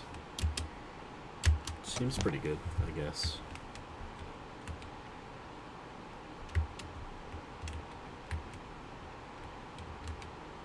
I do appreciate that she likes the posts of me streaming, saying that I'm streaming. You know, nobody has to do that for their fans. Nobody has to go out of their way to show their fans that they support them in any way. Because, like, we know that she likes us. Us Pamalo. We know this.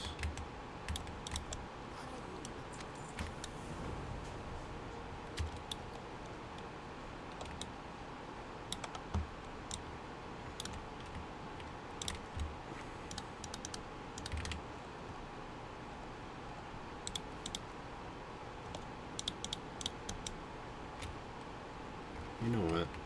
I'm done with linen anyway.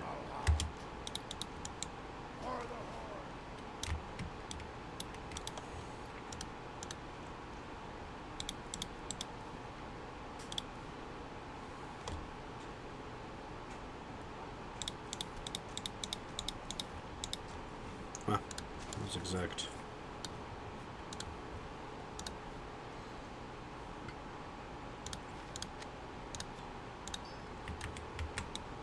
I have so many freaking quest items, dude.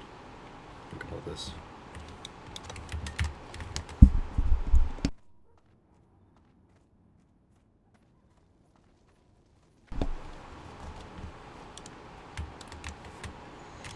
Mmm.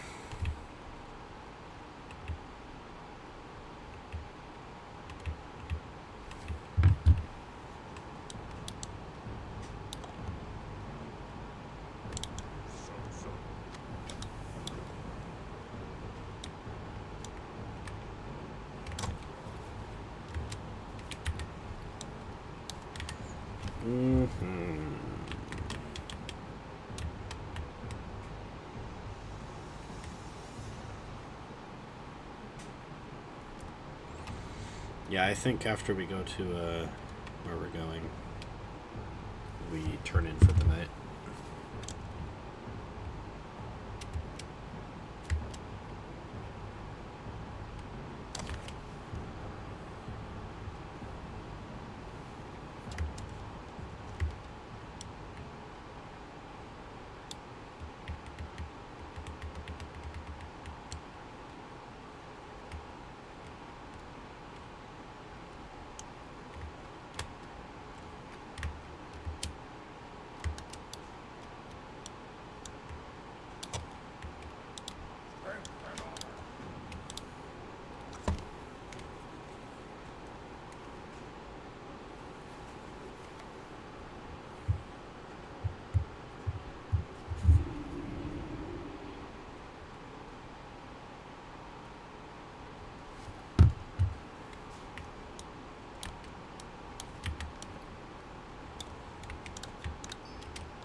Let's just do this quick.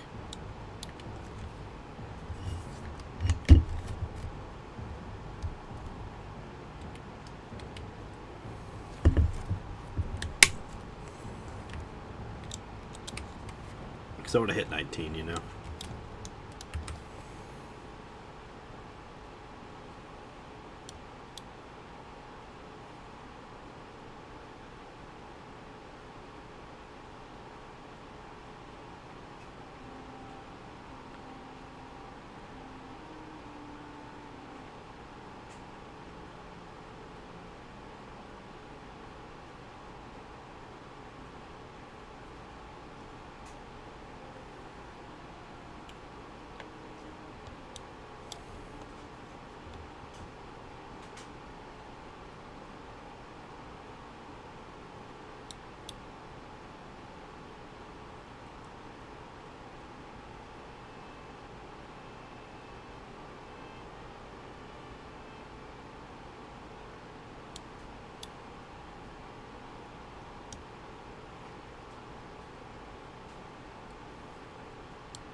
Hmm.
Clear out my inventory a little bit, and then we'll rest at the inn up here in Ratchet, you know.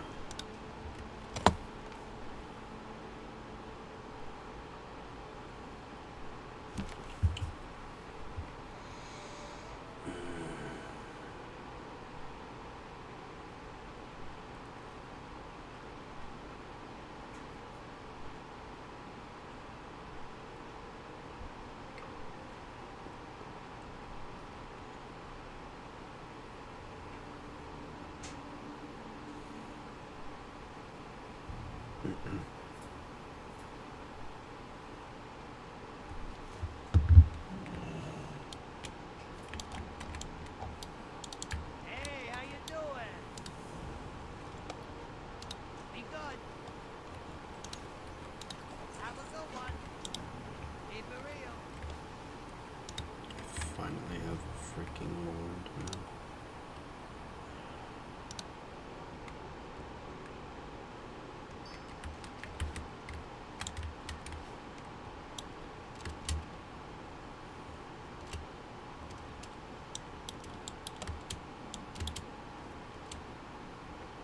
What's up?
Hey.